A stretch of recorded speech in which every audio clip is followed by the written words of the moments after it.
ಕರ್ತನಲ್ಲಿ ಪ್ರೀತಿ ಅಂತ ಸಹೋದರ ಸಹೋದರಿಯರೇ, ಕಳೆದ ವಾರ ನಾವು ಒಂದು ಇಂಪಾರ್ಟೆಂಟ್ ಆಗಿರೋಂಥ ಪಾಠನ ನೋಡಿದ್ರಿ. ಮೊದಲನೇ ಪಾಠ ಸತ್ಯವೇದನ ಹೇಗೆ ಓದೋದು ಅಂತ ಅಂದ್ಬಿಟ್ಟು. ಅಂದ ಸತ್ಯವೇದನ ಓದೋದಕ್ಕೆ ಈ ಗೂಢಾರ್ಥವಾಗಿ ರಹಸ್ಯವಾಗಿ ಇರೋಂಥ ಒಂದು ಸತ್ಯವೇದನ ಅರ್ಥ ಮಾಡ್ಕೊಳಕ್ಕೆ ನಮ್ಮ ಹತ್ರ ಮೂರು ಬೀದ್ ಕೈಗಳಿದೆ. ಮೂರು ಬೀದ್ ಕೈಗಳು ಬೇಕು ಅಂತ ನಾವೇನು ಮಾಡಿದ್ವಿ ನೋಡಿದ್ರಿ. ಮೊದಲು ಸತ್ಯವೇದನ ನಾವು ಹುಡುಕಿ ಓದಬೇಕು. ಎರಡನೇನ ಸತ್ಯವೇದನ ಇಲ್ಲಿ ಸ್ವಲ್ಪ ಅಲ್ಲಿ ಸ್ವಲ್ಪ ಓದಬೇಕು. ಮೂರನೇದು ಸರಿಯಾಗಿ ವಿಭಾಗಿಸಿ ಮಾಡಕ್ಕೆ ಓದಬೇಕು ಅಂತ ನೋಡಿದ್ರಿ. ಆಮೇಲೆ ಸತ್ಯವೇದನ ಅರ್ಥ ಮಾಡ್ಕೊಳಕ್ಕೆ 10 ವಿಧವಾದಂಥ ಏನಿದೆ ಮೆಥಡ್ಸ್ ಇದೆ ಅಂತ ನೋಡಿದ್ರಿ. ಮೊದಲನೇದು ಏನ್ರಿ ಡೈರೆಕ್ಟ್ ಲ್ಯಾಂಗ್ವೇಜ್, ಎರಡನೇದು ಸಿಂಬಾಲಿಕ್ ಲ್ಯಾಂಗ್ವೇಜ್, ಮೂರನೇದು parabolic language, fourth one type and anti type, fifth one dreams and visions, ಕನ್ಸ್ಗಳು. ಆಮೇಲೆ ನೆಕ್ಸ್ಟು ಕಾಲಗಳ ಬಗ್ಗೆ, ಅದು ನೆಕ್ಸ್ಟು ಪ್ರವಾದನೆ ಭಾಷೆಗಳಿದೆ ಬೈಬಲಲ್ಲಿ. ಆಮೇಲೆ ಕಾಂಟೆಕ್ಸ್ಟಲ್ ಸ್ಟಡಿ ಇದೆ. ನೆಕ್ಸ್ಟು ಕಾಲಗಳ ಅನುಸಾರವಾಗಿ ಮಾಡಬೇಕು ನಾವು ನೋಡಬೇಕು. ಕೊನೆಯದಾಗಿ ಏನ್ರಿ ಒಂದು ತಲೆಬರಹಗಳ ಮೇಲೆ ಇಲ್ಲಿ ಮಾಡೋಂಥ ಉಪನ್ಯಾಸ ಅಂತ ನೋಡಿದ್ರಿ ಅಲ್ವಾ. ಸೊ ಇಷ್ಟೊಂದು ಲ್ಯಾಂಗ್ವೇಜ್ಗಳನ್ನ ನಾವು ಸತ್ಯವೇದದಿಂದ ನಾವು ಓದ್ಬೇಕಾದ್ರೆ ಈ ಪಾಯಿಂಟ್ಸ್ಗಳು ಏನ್ಬೇಕು ಮನಸ್ಸಲ್ಲಿ ಇಟ್ಕೊಂಡು ನಾವು ಓದಿದ್ರೆ ನಮ್ಗೇನಾಗ್ತದೆ, ಸತ್ಯವೇದ ಕ್ಲೀನಾಗಿ ಅರ್ಥ ಆಗೋದಕ್ಕೆ ಏನಾಗ್ತದೆ, ಅನುಕೂಲ ಆಗ್ತಾರೆ ಅಲ್ವಾ. ಅದನ್ನ ಕರ್ತನಲ್ಲಿ ಪ್ರೀತಿ ಅಂತ ಸೋದರಗಳು ನೋಡ್ಬೇಕಾದ್ರೆ ಏನ್ರಿ ಈ ಒಂದು ಪಾಯಿಂಟ್ಸ್ಗಳನ್ನ ಮನಸ್ಸಲ್ಲಿ ಇಟ್ಕೊಂಡು ನಾವು ಸತ್ಯವೇದ ಹೋದ್ರೆ ನಮ್ಗೆ ಎಷ್ಟೋ ಒಂದು ಆಶೀರ್ವಾದ ಏನಾಗ್ತದೆ, ದೊರಕ್ತಾರೆ. ಅದೇ ಇವತ್ತು ಏನ್ ಮಾಡೋಣ ಅಂದ್ರೆ ಈ ತಲೆ ಬರಹದಲ್ಲಿ ಟಾಪಿಕಲ್ ಸ್ಟಡಿಯಲ್ಲಿ ಫಸ್ಟ್ ಟಾಪಿಕಲ್ ಸ್ಟಡಿ ನಮ್ಮ ರಕ್ಷಕನ ಬಗ್ಗೆ ನೋಡೋಣ ಅಲ್ವರ. ಏನ್ರಿ ನಮ್ಮ ರಕ್ಷಕನೋ, ನಮ್ಮ ಒಡೆಯನೋ, ನಮ್ಮ ಪ್ರಭು, ನಮ್ಮ ರಾಜಾದಿರಾಜ ಆಗಿರಂತ ಯೇಸು ಕ್ರಿಸ್ತನೋ ಏನ್ರಿ ಶಿಲ್ವೆ ಮೇಲೆ ತನ್ನ ಪ್ರಾಣ ಏನ್ ಮಾಡಿದ್ರು, ಕೊಟ್ರು ಹೌದರ. ಅವರು ಶಿಲ್ವೆ ಮೇಲೆ ಪ್ರಾಣ ಏನಕ್ಕಾಗಪ್ಪ ಕೊಟ್ರು ಅಂತಂದ್ರೆ ನಮ್ಮನ್ನೆಲ್ಲರದು ಮರಣದಿಂದ ಕಾಪಾಡಕ್ಕೆ ಮಾಡೋದು ತನ್ನ ಪ್ರಾಣನ ಕೊಟ್ರು ಅದರ. ಯಾಕಪ್ಪ ಕೊಡ್ಬೇಕಾಗಿತ್ತು ಅಂತ ನೋಡಿದ್ರೆ ಕರ್ತನಲ್ಲಿ ಪ್ರೀತಿ ಅಂತ ಸೋದರಗಳೇ, ನಮ್ಮ ಮೇಲೆ ಇದ್ದಂತ ಒಂದು ದಂಡನೆ ಏನಪ್ಪಾ ಅಂದ್ರೆ ಮರಣ ದಂಡನೆ ಅದರ. ಅದನ್ನ ನೋಡ್ಬೇಕಾದ್ರೆ ಕರ್ತನಲ್ಲಿ ಪ್ರೀತಿ ಅಂತ ಸೋದರಗಳೇ, ನಮ್ಮ ಎಲ್ಲರ ಮೇಲೆ ಇದ್ದಂತ ಒಂದು ಶಿಕ್ಷೆ ಏನಪ್ಪಾ ಅಂದ್ರೆ ಮರಣ. ಅಂದ ಈ ಮರಣದಿಂದ ನಮ್ಮೆಲ್ಲರನ್ನ ಕಾಪಾಡಬೇಕು ಅಂದ್ಬಿಟ್ಟು ಯೇಸು ಕ್ರಿಸ್ತು ಏನಪ್ಪ ಮಾಡಿದ್ರೆ ಆ ಮರಣನ ತನ್ಮೇಲೆ ಹೊತ್ಕೊಂಡು ನಮ್ಮನ್ನೆಲ್ಲಾರ್ದು ಏನ್ ಮಾಡಿದ್ರು, ಬಿಡುಗಡೆ ಮಾಡೋದಂತ ನಾವು ಸತ್ಯವೇದಲ್ಲಿ ನೋಡ್ತೀರಿ. ಇಂದ ಕರ್ತನಲ್ಲಿ ಪ್ರೀತಿ ಅಂತ ಸರೋಸಗಳೇ, ಇದು ಹೇಗಿದ್ರೆ ನಾವು ಟ್ರಾಫಿಕಲ್ಲಿ ಹೋಗ್ತಾ ಇರ್ತೀರಿ, ಹೆಲ್ಮೆಟ್ ಇವಾಗ ಕಡ್ಡಾಯವಾಗಿದೆ ಅದರ. ಅಂತ ಸಮಯದಲ್ಲಿ ಹೆಲ್ಮೆಟ್ ಇಲ್ಲ ಅಂತ ತಿಳ್ಕೊಳ್ಳಿ, ಪೊಲೀಸರು ಹಿಡಿದ್ರೆ ನಮ್ಗೆ ಏನು ಮಾಡ್ತಾರೆ, ಫೈನ್ ಹಾಕ್ತಾರೆ. ಅದರ ಫೈನ್ ಕಟ್ಟಪ್ಪ ಅಂತ ಹೇಳಿದ್ರೆ ಆ ಸಂದರ್ಭದಲ್ಲಿ ನಮ್ಮ ಹತ್ರ ಫೈನ್ ಕಟ್ಟಕ್ಕೆ ದುಡ್ಡಿಲ್ಲ ಅಂತ ತಿಳ್ಕೊಳ್ಳಿ. ಆವಾಗ ಪೊಲೀಸರು ನಮ್ಮನ್ನ ಬಿಟ್ಬಿಡ್ತಾರ ಅಂದ್ರೆ ಇಲ್ಲ, ಬಿಡಲ್ಲ ರೀ ಅದರ. ಆದ್ರೆ ನಮ್ಮ ಬದಲು ನಮ್ಮ ಜೊತೆಗಿರೋರು ಒಬ್ರು ಯಾರೋ ಪೆನಾಲ್ಟಿನ ಕಟ್ಟಿದ್ರೆ ಅವಾಗ ಏನ್ ಮಾಡ್ತಾರೆ, ಪೊಲೀಸರು ನಮ್ಮನ್ನ ಬಿಡುಗಡೆ ಮಾಡ್ಬಿಡ್ತಾರೆ. ಇದೇ ಪ್ರಕಾರ ನಮ್ಮ ರಕ್ಷಕರು, ನಮ್ಮ ಒಡೆಯನಾಗಿರಂತ ಯೇಸು ಪ್ರಭು ಲೋಕದಲ್ಲಿರೋಂಥ ಪ್ರತಿಯೊಬ್ಬ ಮನುಷ್ಯರ ಪಾಪನ ತನ್ನ ಮೇಲೆ ಹೊತ್ಕೊಂಡು ನಮ್ಮ ಎಲ್ಲಾರ್ದು ಏನ್ ಮಾಡಿದವರು, ಬಿಡುಗಡೆ ಮಾಡಿದ್ದಾರೆ. ಅದಕ್ಕೆ ಬೈಬಲ್ನ ನಾವು ಸತ್ಯವೇದದಲ್ಲಿ ಓದೋದು. ಅಪೊಸ್ತಲ ಕೃತ್ಯಗಳು 4:12 ಏನ್ರಿ ರಕ್ಷಣೆಗೆ ಏನ್ರಿ ಯೇಸು ಕ್ರಿಸ್ತನ ನಾಮ ಬಿಟ್ರೆ ಬೇರೆ ಇನ್ಯಾವ ನಾಮ ಇಲ್ಲ ಅಂತ ಸತ್ಯವೇದದಲ್ಲಿ ನಾವೇನ್ ಮಾಡ್ತೀವಿ ನೋಡ್ತೀರಿ ಅಲ್ವರ. ಅದಕ್ಕೆ ನೋಡ್ಬೇಕಾರೆ ಕರ್ತನಲ್ಲಿ ಪ್ರೀತಿ ಅನ್ಸೋಗಳೇ, ಆಕಾಶ ಕೆಡೆ ರಕ್ಷಣೆ ಹೊಂದೋದಕ್ಕೆ ಕ್ರಿಸ್ತನ ನಾಮ ಬಿಟ್ರೆ ಬೇರೆ ಯಾವ ನಾಮನೂ ಇಲ್ವಂತೀರಿ ಅದರ. ನೋಡಿ ವಾಕ್ಯ ಓದೋಣ. ಅಪೊಸ್ತಲ ಕೃತ್ಯಗಳು 4:12 ದಯವಿಟ್ಟು ಯಾರು ಓದ್ತೀರಾ ಕನ್ನಡದಲ್ಲಿ? ಸೋದರ ಸೋದರಿಗಳು ಬೈಬಲ್ ಓದ್ಬೋದಾ? ರಕ್ಷಣೆಯು ಇನ್ನಾರಲ್ಲಿಯೂ ಇಲ್ಲ, ಯಾಕೆಂದರೆ ಆಕಾಶದ ಕೆಳಗೆ ಮನುಷ್ಯರಲ್ಲಿ ಕೊಡಲ್ಪಟ್ಟಿರುವ ಬೇರೆ ಯಾವ ಹೆಸರಿನಿಂದಲೂ ನಮಗೆ ರಕ್ಷಣೆಯಾಗುವುದಿಲ್ಲ ಎಂದು ಹೇಳಿದನು. ವೆರಿ ಗುಡ್ ಸ್ಟಾರ್ ಅಲ್ವರ. ಅದಕ್ಕೆ ನೋಡ್ಬೇಕಾರೆ ಹೇಳ್ತಾರೆ ಏನ್ರಿ ನಮ್ಗೆ ಇನ್ಯಾವ ಇದ್ರಲ್ಲೂ ರಕ್ಷಣೆ ಇಲ್ಲ ಅದರ. ಯೇಸು ಕ್ರಿಸ್ತನ ನಾಮ ಬಿಟ್ರೆ ಬರೀ ಯಾವ ನಾಮದಲ್ಲಿ ನಮ್ಗೇನಿಲ್ಲ, ರಕ್ಷಣೆ ಇಲ್ಲ ಅಂತ ನಾವೇನ್ ಮಾಡ್ತೀರಿ ಸತ್ಯವೇದದಲ್ಲಿ ನೋಡ್ತೀರಿ. ಅಂದ್ರೆ ಯೇಸು ಕ್ರಿಸ್ತನ ಮುಖಾಂತರ ರಕ್ಷಣೆ, ಅದು ಬಿಟ್ರೆ ಬೇರೆ ಯಾವ ನಾಮದ ರಕ್ಷಣೆ ಇಲ್ಲ ಅಂತ ನಾವು ನೋಡ್ತೀರಿ ಅದರ. ಹಂಗಾದ್ರೆ ಈ ಒಂದು ನಾಮ ಅದರ ರಕ್ಷಣೆಗೆ ಕೊಟ್ಟಂತ ಒಂದೇ ಒಂದು ನಾಮದಲ್ಲಿ ಎಷ್ಟು ಜನ ಇವತ್ತು ಯೇಸು ಕ್ರಿಸ್ತನ ನಂಬಿದ್ದಾರೆ ಅಂತ ನಾವು ಸ್ವಲ್ಪ ಲೋಕದಲ್ಲಿ ಚೆಕ್ ಮಾಡಿದ ಅಂತಂದ್ರೆ ಏನ್ರಿ ಇಡೀ ಲೋಕದಲ್ಲಿ ಬರೀ 33% ಮಾತ್ರ ಕ್ರೈಸ್ತವರು ಇದ್ದಾರೆ ಅದರ. ಇವತ್ತು fastest growing religion in the world ಯಾವ್ದಪ್ಪ ಅಂದ್ರೆ ಮುಸ್ಲಿಂ ಧರ್ಮ ರೀ. ನೋಡಿ ಎಷ್ಟು ಎಲ್ಲಾ ಮಿಷನರಿ ಆಕ್ಟಿವಿಟೀಸ್ ಆಗಿ ಏನ್ರಿ 2000 ವರ್ಷದಿಂದ ಬರೀ ಕೇವಲ 33% ಅದರ. ಇನ್ನು ನಮ್ಮ ಇಂಡಿಯಾಗೆ ಬಂದ್ಬಿಟ್ಟ ಅಂತಂದ್ರೆ ಏನ್ರಿ ಕ್ರಿಶ್ಚಿಯನ್ಸ್ ಸೆನ್ಸಸ್ ತಗೊಂಡಂದ್ರೆ <3% ರೀ. ಏನ್ರಿ ವಿಲಿಯಂ ಕ್ಯಾರಿ ಅವ್ರು ಬಂದ್ಬಿಟ್ಟು ಭಾರತ ದೇಶದಲ್ಲಿ ಏನ್ ಮಾಡಿದ್ರೆ ಬೈಬಲ್ನ ಟ್ರಾನ್ಸ್ಲೇಷನ್ ಮಾಡಿ ಎಲ್ಲಾ ಕಡೆ ಏನ್ ಮಾಡಿದ್ರು, ಸುವಾರ್ತೆ ಸಾರಿದ್ರು. ಇಷ್ಟೆಲ್ಲ ಮಾಡಿದ್ರು ಸರಿ, ಬರೀ 3%, ಲೆಸ್ ದ್ಯಾನ್ 3% ಮಾತ್ರ ಭಾರತ ದೇಶದಲ್ಲಿ ಏನ್ರಿ ಅಲ್ಲೇನಾಗಿರೋದು, ಒಂದು ಕ್ರೈಸ್ತರ ಒಂದು ಜನಸಂಖ್ಯೆ ಇರೋದು. ಮತ್ತೆ ಮಿಕ್ಕಿದೆಲ್ಲ ಜನಗಳಿಗೆ ರಕ್ಷಣೆ ಯಾವಾಗಪ್ಪ? ಅದರ ಇವರೆಲ್ಲ ಯೇಸು ಕ್ರಿಸ್ತನ ನಾಮ ನಂಬಿಲ್ವಲ್ಲ, ಹಂಗಾರೆ ಯೇಸು ಕ್ರಿಸ್ತನ ನಾಮ ಯಾವಾಗ ನಂಬ್ತಾರೆ? ಅಂದ್ರೆ ಯೇಸು ಕ್ರಿಸ್ತನ ಬಗ್ಗೆ ಯಾರಿಗೂ ಗೊತ್ತಿಲ್ವ ಅಂತಂದ್ರೆ, ಇವತ್ತು ಎಲ್ಲಾರ್ಗೂ ಗೊತ್ತಿರಿ. ಗಲ್ಲಿ ಗಲ್ಲಿ ಬೀದಿ ಬೀದಿಗಳಲ್ಲಿ ಯೇಸು ಬಗ್ಗೆ ಗೊತ್ತಿಲ್ದಿರ ಅಂತ ಒಬ್ಬ ಮನುಷ್ಯನೂ ಕೂಡ ಏನಾಗಿಲ್ಲ ರೀ, ಇವತ್ತಿಲ್ಲ ರೀ. ಜಗತ್ತಲ್ಲಿ ಎಲ್ಲರಿಗೂ ಗೊತ್ತು, ಆದ್ರೆ ಯೇಸು ಕ್ರಿಸ್ತನ ಎಲ್ಲಾರು ಏನ್ ಮಾಡಲಿಲ್ಲ, ರಕ್ಷಕನಾಗಿ ಅಂಗೀಕಾರ ಮಾಡಲಿಲ್ಲ ರೀ. ಗೊತ್ತು ಆದ್ರೆ ಅಂಗೀಕಾರ ಏನ್ ಮಾಡ್ಲಿಲ್ಲ ಅಲ್ದ್ರ. ಅದಕ್ಕೆ ನೋಡ್ಬೇಕಾದ್ರೆ ಕರ್ತನಲ್ಲಿ ಪ್ರೀತಿ ಅಂತ ಸೊರಸಗಳೇ, ಈ ಒಂದು ಕ್ರೈಸ್ತರ ಎಣಿಕೆಯಲ್ಲಿ ಏನ್ರಿ ನಾವು 33% ಕ್ರೈಸ್ತವರು ಅಂತಂದ್ರಲ್ಲ, ಈ ಕ್ರೈಸ್ತವರುಗಳಲ್ಲಿ ಎಂತ ಕ್ರೈಸ್ತವರು ಕೂಡ ಸೇರಿತಾರೆ ಅಂತಂದ್ರೆ ಏನ್ರಿ, ತುಂಬಾ ಏನ್ರಿ ಬೇಕಾಬಿಟ್ಟಿಯಾಗಿ ನಾಮಕಾವಾಸ್ತಿ ಇರೋಂಥ ಕ್ರೈಸ್ತರುಗಳ್ರಿ. ಅದನ್ನ ಯೇಸು ಕ್ರಿಸ್ತನ ನಾಮ ನಂಬ್ತಾರೆ, ಆ ವಾಕ್ಯಕ್ಕೆ ವಿರುದ್ಧವಾಗಿ ನಡೆಯಂಥ ಕ್ರೈಸ್ತವ್ರು ಎಲ್ಲಾರನ್ನೂ ತಗೊಂಡ್ರು ಸೇರಿ ಬರೀ 33% ಮಾತ್ರ. ಕುಡಿಯೋದು, ಮೈ ಮೇಲೆ ನೆಟ್ಟಿಗೆ ಬಟ್ಟೆ ಹಾಕ್ದಿರೋದು, ಸಿಗರೇಟ್ ಸೇರೋದು, ದೇವರ ವಾಕ್ಯಕ್ಕೆ ವಿರುದ್ಧವಾಗಿ ನಡೆಯಂಥ ಇವೆಲ್ಲಾ ಜನಗಳನ್ನ ತಗೊಂಡ್ರು ಸೇರಿ ಸತ್ಯವೇದ ಪ್ರಕಾರ ಬರೀ 33% ಕ್ರೈಸ್ತವರು. ಹಂಗಾದ್ರೆ ಕರ್ತನಲ್ಲಿ ಪ್ರೀತಿ ಅಂತ ಸೋರಿಸೋಗಳೇ, ನಾವು ಯೇಸು ಕ್ರಿಸ್ತನ ಹೆಂಗೆ ಲೋಕದ ರಕ್ಷಕ ಅಂತ ಹೇಳಕ್ಕೆ ಸಾಧ್ಯ? ಅದರ ಕರ್ತನಲ್ಲಿ ಪ್ರೀತಿ ಅನ್ಸೋಗಳೇ, ನಾವು ವಾಕ್ಯ ಓದೋಣ ನೋಡಿ. ಯೇಸು ಕ್ರಿಸ್ತನಿಗೆ ಲೋಕ ರಕ್ಷಕ ಅಂತ ಕರೀತಾರಂತೆ. ಎಲ್ಲಿ? ಯೋಹಾನ 4ನೇ ಅಧ್ಯಾಯ 42ನೇ ವಾಕ್ಯ. ದಯವಿಟ್ಟು ಯಾರು ಓದ್ಬೋದಾ? ಯೋಹಾನ 4:42. ಆತನ ವಾಕ್ಯವನ್ನು ಕೇಳಿ ನಂಬಿ ಆ ಹೆಂಗಸಿಗೆ, ನಾವು ಆತನನ್ನು ನಂಬಿರುವುದು ಇನ್ನು ನಿನ್ನ ಮಾತಿನ ಮೇಲೆ ಅಲ್ಲ, ನಾವು ಕಿವಿಯಾರೆ ಕೇಳಿ ಈತನು ಲೋಕರಕ್ಷಕನೇ ಹೌದೆಂದು ತಿಳಿದುಕೊಂಡಿದ್ದೇವೆ ಎಂದು ಹೇಳಿದರು. ಈತನು ಲೋಕರಕ್ಷಕನೇ ಹೌದು ಅಂತ ನಾವೇನ್ ಮಾಡಿದ್ರಿ, ತಿಳಿದುಕೊಂಡಿದ್ದೀವಿ. ನೋಡ್ರ, ಈತನ ಲೋಕರಕ್ಷಕ ಅಂತೀರಿ. ಯೇಸು ಕ್ರಿಸ್ತು ಯಾರಿಗಪ್ಪ ರಕ್ಷಕ ಅಂದ್ರೆ ಲೋಕರಕ್ಷಕ. ಬರೀ ಕ್ರೈಸ್ತವ್ರಿಗೆಲ್ಲರೂ ಏನ್ ಹೇಳ್ತಾರೆ, ಲೋಕರಕ್ಷಕ. ಮತ್ತೆ ಲೋಕ ರಕ್ಷಣೆ ಹೊಂದಿಲ್ವಲ್ಲ. ಎಷ್ಟೋ ಜನಗಳು ದುರ್ಘಟನೆಯಲ್ಲಿ ಸಾಯ್ತಾ ಇದಾರೆ, ಎಷ್ಟೋ ಜನಗಳು ವಿಪತ್ತಲ್ಲಿ ಸಾಯ್ತಾ ಇದಾರೆ, ಎಷ್ಟೋ ಜನಗಳು ಏನ್ರಿ ಭೂಕಂಪಗಳಲ್ಲಿ ಸಾಯ್ತಾ ಇದಾರೆ, ಎಷ್ಟೋ ಜನಗಳು ಏನ್ರಿ ಯುದ್ಧಗಳಲ್ಲಿ, ಜಗಳಗಳಲ್ಲಿ, ಅದರ ಆಕ್ಸಿಡೆಂಟ್ಸ್ಗಳಲ್ಲಿ, ಟೆರರಿಸ್ಟ್ ಅಟ್ಯಾಕಲ್ಲಿ ಸಾಯ್ತಾ ಇದಾರಲ್ಲ. ಇವ್ರಿಗೆಲ್ಲ ಯೇಸು ಕ್ರಿಸ್ತು ಅಂದ್ರೆ ಈಗ ರಕ್ಷಕ. ಕರ್ತನಲ್ಲಿ ಪ್ರೀತಿ ಅನ್ಸೋರ್ಗಳೇ, ಏನ್ರಿ ನಮ್ಮ ದೇಶದಲ್ಲಿ ಪರಲ್ಲ ರೀ, ನೀವೇನಾರು ದುಬೈ ಆ ಕಡೆ ಎಲ್ಲ ಹೋಗ್ಬಿಟ್ರ ಅಂತಾರೆ ಏನ್ರಿ, ಇಸ್ಲಾಂ ಧರ್ಮದಲ್ಲಿರೋಂಥ ರಾಜ್ಯಗಳಿಗೆ ಬೈಬಲ್ನ ಏರ್ಪೋರ್ಟಲ್ಲೇ ಎತ್ಬಿಡ್ತಾರ್ರಿ. ಬೈಬಲ್ನ ಅಲವೇ ಮಾಡೋದಿಲ್ಲ, ಬೈಬಲ್ಗೆ ರಿಸ್ಟ್ರಿಕ್ಷನ್ಸ್ ಇದೆ.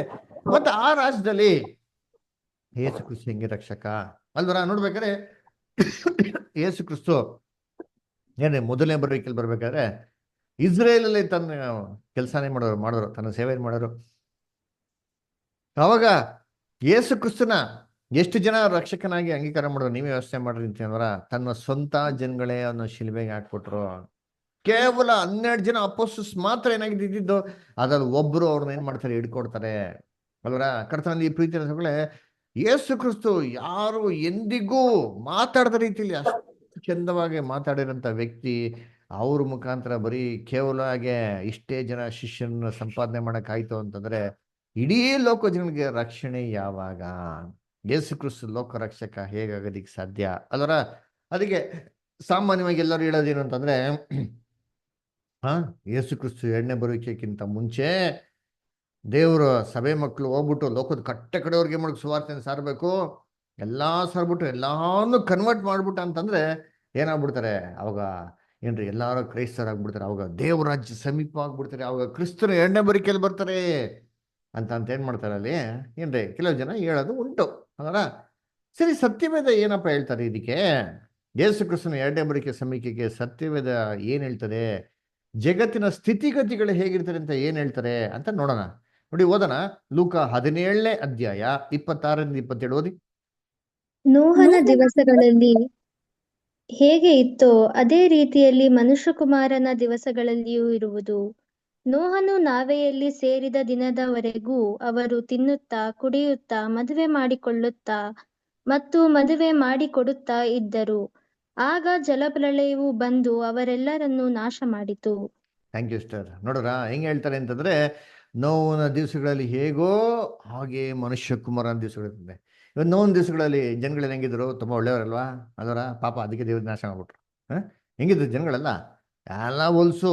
ಭೂಮಿಯು ಪಾಪದಿಂದ ಏನಾಗಿತ್ತಂತೆ, ದುಷ್ಟತನದಿಂದ ತುಂಬಿತ್ತು ಅಂತ ನಾವೇನ್ ಮಾಡ್ತೇವೆ ಆದಿ ಕಾಂಡದಲ್ಲಿ ಹೇಳ್ತೀವಿ. ಅದ್ರ ಹಂಗಿರ್ಬೇಕಾದ್ರೆ ಸತ್ಯವೇದ ಏನಪ್ಪ ಹೇಳ್ತಾರೆ, ನೋವನ ದಿವಸಗಳಲ್ಲಿ ಹೇಗಿತ್ತು ಇದೇ ಪ್ರಕಾರ ಮನುಷ್ಯನ ಕುಮಾರನ ಬರುವಿಕೆ ದಿವಸಗಳಿರ್ತದೆ. ಹಾಗಾದ್ರೆ ಮನುಷ್ಯ ಕುಮಾರನ ಬರುವಿಕೆ ದಿವಸಗಳಲ್ಲಿ ಇಡೀ ಲೋಕ ಕನ್ವರ್ಟ್ ಆಗೋದಿಲ್ಲರಿ. ಇಡೀ ಲೋಕ ಕನ್ವರ್ಟ್ ಆಗೋದಿಲ್ಲೇ ಇಲ್ಲ. ಕನ್ವರ್ಷನ್ ಅಲ್ವೇ ಇಲ್ಲ ರೀ. ಕನ್ವರ್ಟ್ ಆಗೋದಕ್ಕೆ ಸಾಧ್ಯನೇ ಇಲ್ಲ ಅಂತಾರೆ. ಲೋಕ ಎಲ್ಲ ಯಾವ ಸ್ಥಿತಿಯಲ್ಲಿ ಇರ್ತಾರೆ ಅಂತಂದ್ರು ಅವಿಶ್ವಾಸದ ಸ್ಥಿತಿಯಲ್ಲಿ ಇರ್ತಾರಂತೆ. ನೋಡ್ರಿ ಕರ್ತನಲ್ಲಿ ಪ್ರೀತಿ ಅಂತ ಸೊಗಳೆ ಏನ್ರಿ, ಎಂತ ಸ್ಥಿತಿ ಇರುತ್ತೆ? ಅವಿಶ್ವಾಸದ ಸ್ಥಿತಿಯಲ್ಲಿ ಇರ್ತಾರಂತೆ. ಅದಕ್ಕೆ ಯೇಸು ಕ್ರಿಸ್ತು ಕೂಡ ಒಂದು ಪ್ರಶ್ನೆ ಹಾಕ್ತಾರೆ, ಮನುಷ್ಯ ಕುಮಾರನು ತಿರುಗಿ ಬರ್ಬೇಕಾರ ಭೂಲೋಕದ ನಂಬಿಕೆ ಕಾಣುವನೋ ಅಂತ. ನೋಡಿ ಓದನ ಲೂಕ 18:8. ಹೀಗಿದ್ದರೂ ಮನುಷ್ಯಕುಮಾರನು ಬಂದಾಗ ಭೂಮಿಯ ಮೇಲೆ ನಂಬಿಕೆಯನ್ನು ಕಾಣುವನೋ ಅಂದನು. ನೋಡ್ರ, ಮನುಷ್ಯ ಕುಮಾರನು ಬಂದಾಗ ಭೂಮಿಯಲ್ಲಿ ಏನ್ರಿ ನಂಬಿಕೆನ ಕಾಣುವನೋ. ಅದ್ರ ಹಂಗನೆ ಕಾಣುವನೋ ಏನರ್ಥ? ಕಾಣೋದಿಲ್ಲ ಅಂತ ಅರ್ಥ. ಭೂಲೋಕದಲ್ಲಿ ಏನಿಲ್ಲ, ನಂಬಿಕೆ ಇರಲ್ಲ. ನಂಬಿಕೆ ಇಲ್ದಿರಂತ ಸ್ಥಿತಿಗತಿಗಳಿರ್ತದೆ. ಹಂಗಾರೆ ಇಡೀ ಲೋಕನ ಕನ್ವರ್ಟ್ ಮಾಡೋದಿಲ್ಲ ರೀ ಅದರ. ಹಂಗಾರೆ ಯೇಸು ಕ್ರಿಸ್ತು ಹೆಂಗಪ್ಪ ರಕ್ಷಕ? ಅದರ ಯೇಸು ಕ್ರಿಸ್ತು ಯಾವಾಗ ರಕ್ಷಕ? ಅದರ ಕರ್ತನಲ್ಲಿ ಪ್ರೀತಿ ಅನ್ಸ್ಕೊಳ್ಳೆ. ಇದು ಏನ್ರಿ 2025 ವರ್ಷಗಳಾಗಿದ ನಂತರ ಇವತ್ತಿರೋಂಥ ಸ್ಥಿತಿಗತಿಗಳು ಜಗತ್ತಲ್ಲಿ ಎಷ್ಟಿದೆ? 34% ಕ್ರೈಸ್ತವರು. ಹಂಗಾರೆ ಮಿಕ್ಕಿ ಜನಗಳಿಗೆ ರಕ್ಷಣೆ ಹೆಂಗೆ? ಯೋಚನೆ ಮಾಡಿರ್ತೀನಿ. ಯೇಸು ಕ್ರಿಸ್ತು ಬರೋದಕ್ಕಿಂತ ಮುಂಚೆ 4000 ವರ್ಷದವರೆಗೂ ಜನಸಂಖ್ಯೆ ಭೂಲೋಕದಲ್ಲಿರೋರ್ಗು ಅವ್ರಿಗೆ ಯೇಸು ಕ್ರಿಸ್ತು ಹೇಗೆ ರಕ್ಷಕ ಅಲ್ವರ? ನೋಡ್ರಿ, ಆ ಜನಗಳಿಗೆ ಯೇಸು ಕ್ರಿಸ್ತು ರಕ್ಷಕನಲ್ವಾ? ಅವ್ರಿಗೆಲ್ಲ ಹೆಂಗೆ ರಕ್ಷಣೆ ಅಂತ ನೋಡ್ಬೇಕಾರೆ ಇದಕ್ಕೆ ಸಾಮಾನ್ಯವಾಗಿ ಏನ್ ಹೇಳ್ತಾರೆ ಅಂತಂದ್ರೆ, ಅಯ್ಯೋ ಬ್ರದರ್, ಅಷ್ಟು ಗೊತ್ತಿಲ್ವಾ ನಿಮ್ಗೆ? ಯೇಸು ಕ್ರಿಸ್ತು ಬರೋದಕ್ಕಿಂತ ಮುಂಚೆ 2 ಭಾಗದ ಜನಾಂಗಗಳಿದ್ರು, 2 ವಿಧವಾದಂತ ತೀರ್ಪುಗಳು ಮಾಡ್ತಾ ಇದ್ರು. ಒಂದು ಮೋಸೆ ಕಾಲದಲ್ಲಿ ನ್ಯಾಯ ಪ್ರಮಾಣ ಕೊಟ್ಟರಲ್ಲ, ಅವಾಗ ನ್ಯಾಯ ಪ್ರಮಾಣ ಪ್ರಕಾರವಾಗಿ ಏನ್ ಮಾಡ್ತಾರೆ? ತೀರ್ಪು ಮಾಡ್ತಾರೆ. ನ್ಯಾಯ ಪ್ರಮಾಣ ಕೊಡೋದಕ್ಕಿಂತ ಮುಂಚೆ ಏನಿತ್ತು? ಮನಸ್ಸಾಕ್ಷಿ ಇತ್ತು. ಮನಸ್ಸಾಕ್ಷಿ ಪ್ರಕಾರ ಏನ್ ಮಾಡ್ತಾರೆ? ದೇವ್ರು ತೀರ್ಪು ಮಾಡ್ತಾರೆ. ಅದರಿಂದ ಮನಸ್ಸಾಕ್ಷಿ ಪ್ರಕಾರ ನಡ್ಕೊಂಡ್ರೆ ಅವ್ರಿಗೆ ಅದ್ರ ಪ್ರಕಾರ ತೀರ್ಪು, ಅವ್ರಿಗೆ ರಕ್ಷಣೆ ಇದೆ. ಮನಸ್ಸಾಕ್ಷಿ ವಿರುದ್ಧವಾಗಿ ನಡ್ಕೊಂಡ್ರೆ ಅವ್ರಿಗೇನ್ರಿ? ಅವ್ರಿಗೆ ತೀರ್ಪಿದೆ, ಅವ್ರಿಗೆ ರಕ್ಷಣೆ ಇಲ್ಲ ಅಂತ ಏನ್ ಮಾಡ್ತಾರೆ? ಹೇಳ್ತಾರೆ. ಸೊ ಕರ್ತನಲ್ಲಿ ಪ್ರೀತಿಯಾದ ಸೊಗಳೆ, ಇವಾಗ ನ್ಯಾಯ ಪ್ರಮಾಣ ಯಾರು ಕೊಟ್ಟಿದ್ದು? ನಮ್ಗೇನು ಕೊಟ್ಟಿದ್ರ? ಬೇರೆ ಜನಗಳಿಗೆ ಕೊಟ್ಟಿದ್ರ? ಇಲ್ಲ ರೀ, ಇಸ್ರೇಲ್ ಜನಗಳಿಗೆ ಮಾತ್ರ ಕೊಟ್ಟಿದ್ರಿ. ಹಂಗಾರೆ ನ್ಯಾಯ ಪ್ರಮಾಣ ಮುಖಾಂತರ ಯಾರಿಗ್ ಮಾತ್ರ ತೀರ್ಪಾಗ್ಬೇಕು? ಇಸ್ರೇಲ್ ಜನಗಳಿಗೆ ಮಾತ್ರ ತೀರ್ಪಾಗ್ಬೇಕು. ಮಿಕ್ಕಿದ್ದೆಲ್ಲ ಜನಗಳಿಗೆ ಮನಸ್ಸಾಕ್ಷಿ ಅಂತಂತ ಹೇಳ್ತಾರೆ. ಆದ್ರೆ ಇವಾಗ ಈ ವಿಚಾರ ಸ್ವಲ್ಪ ನಾವು ಯೋಚನೆ ಮಾಡೋಣ.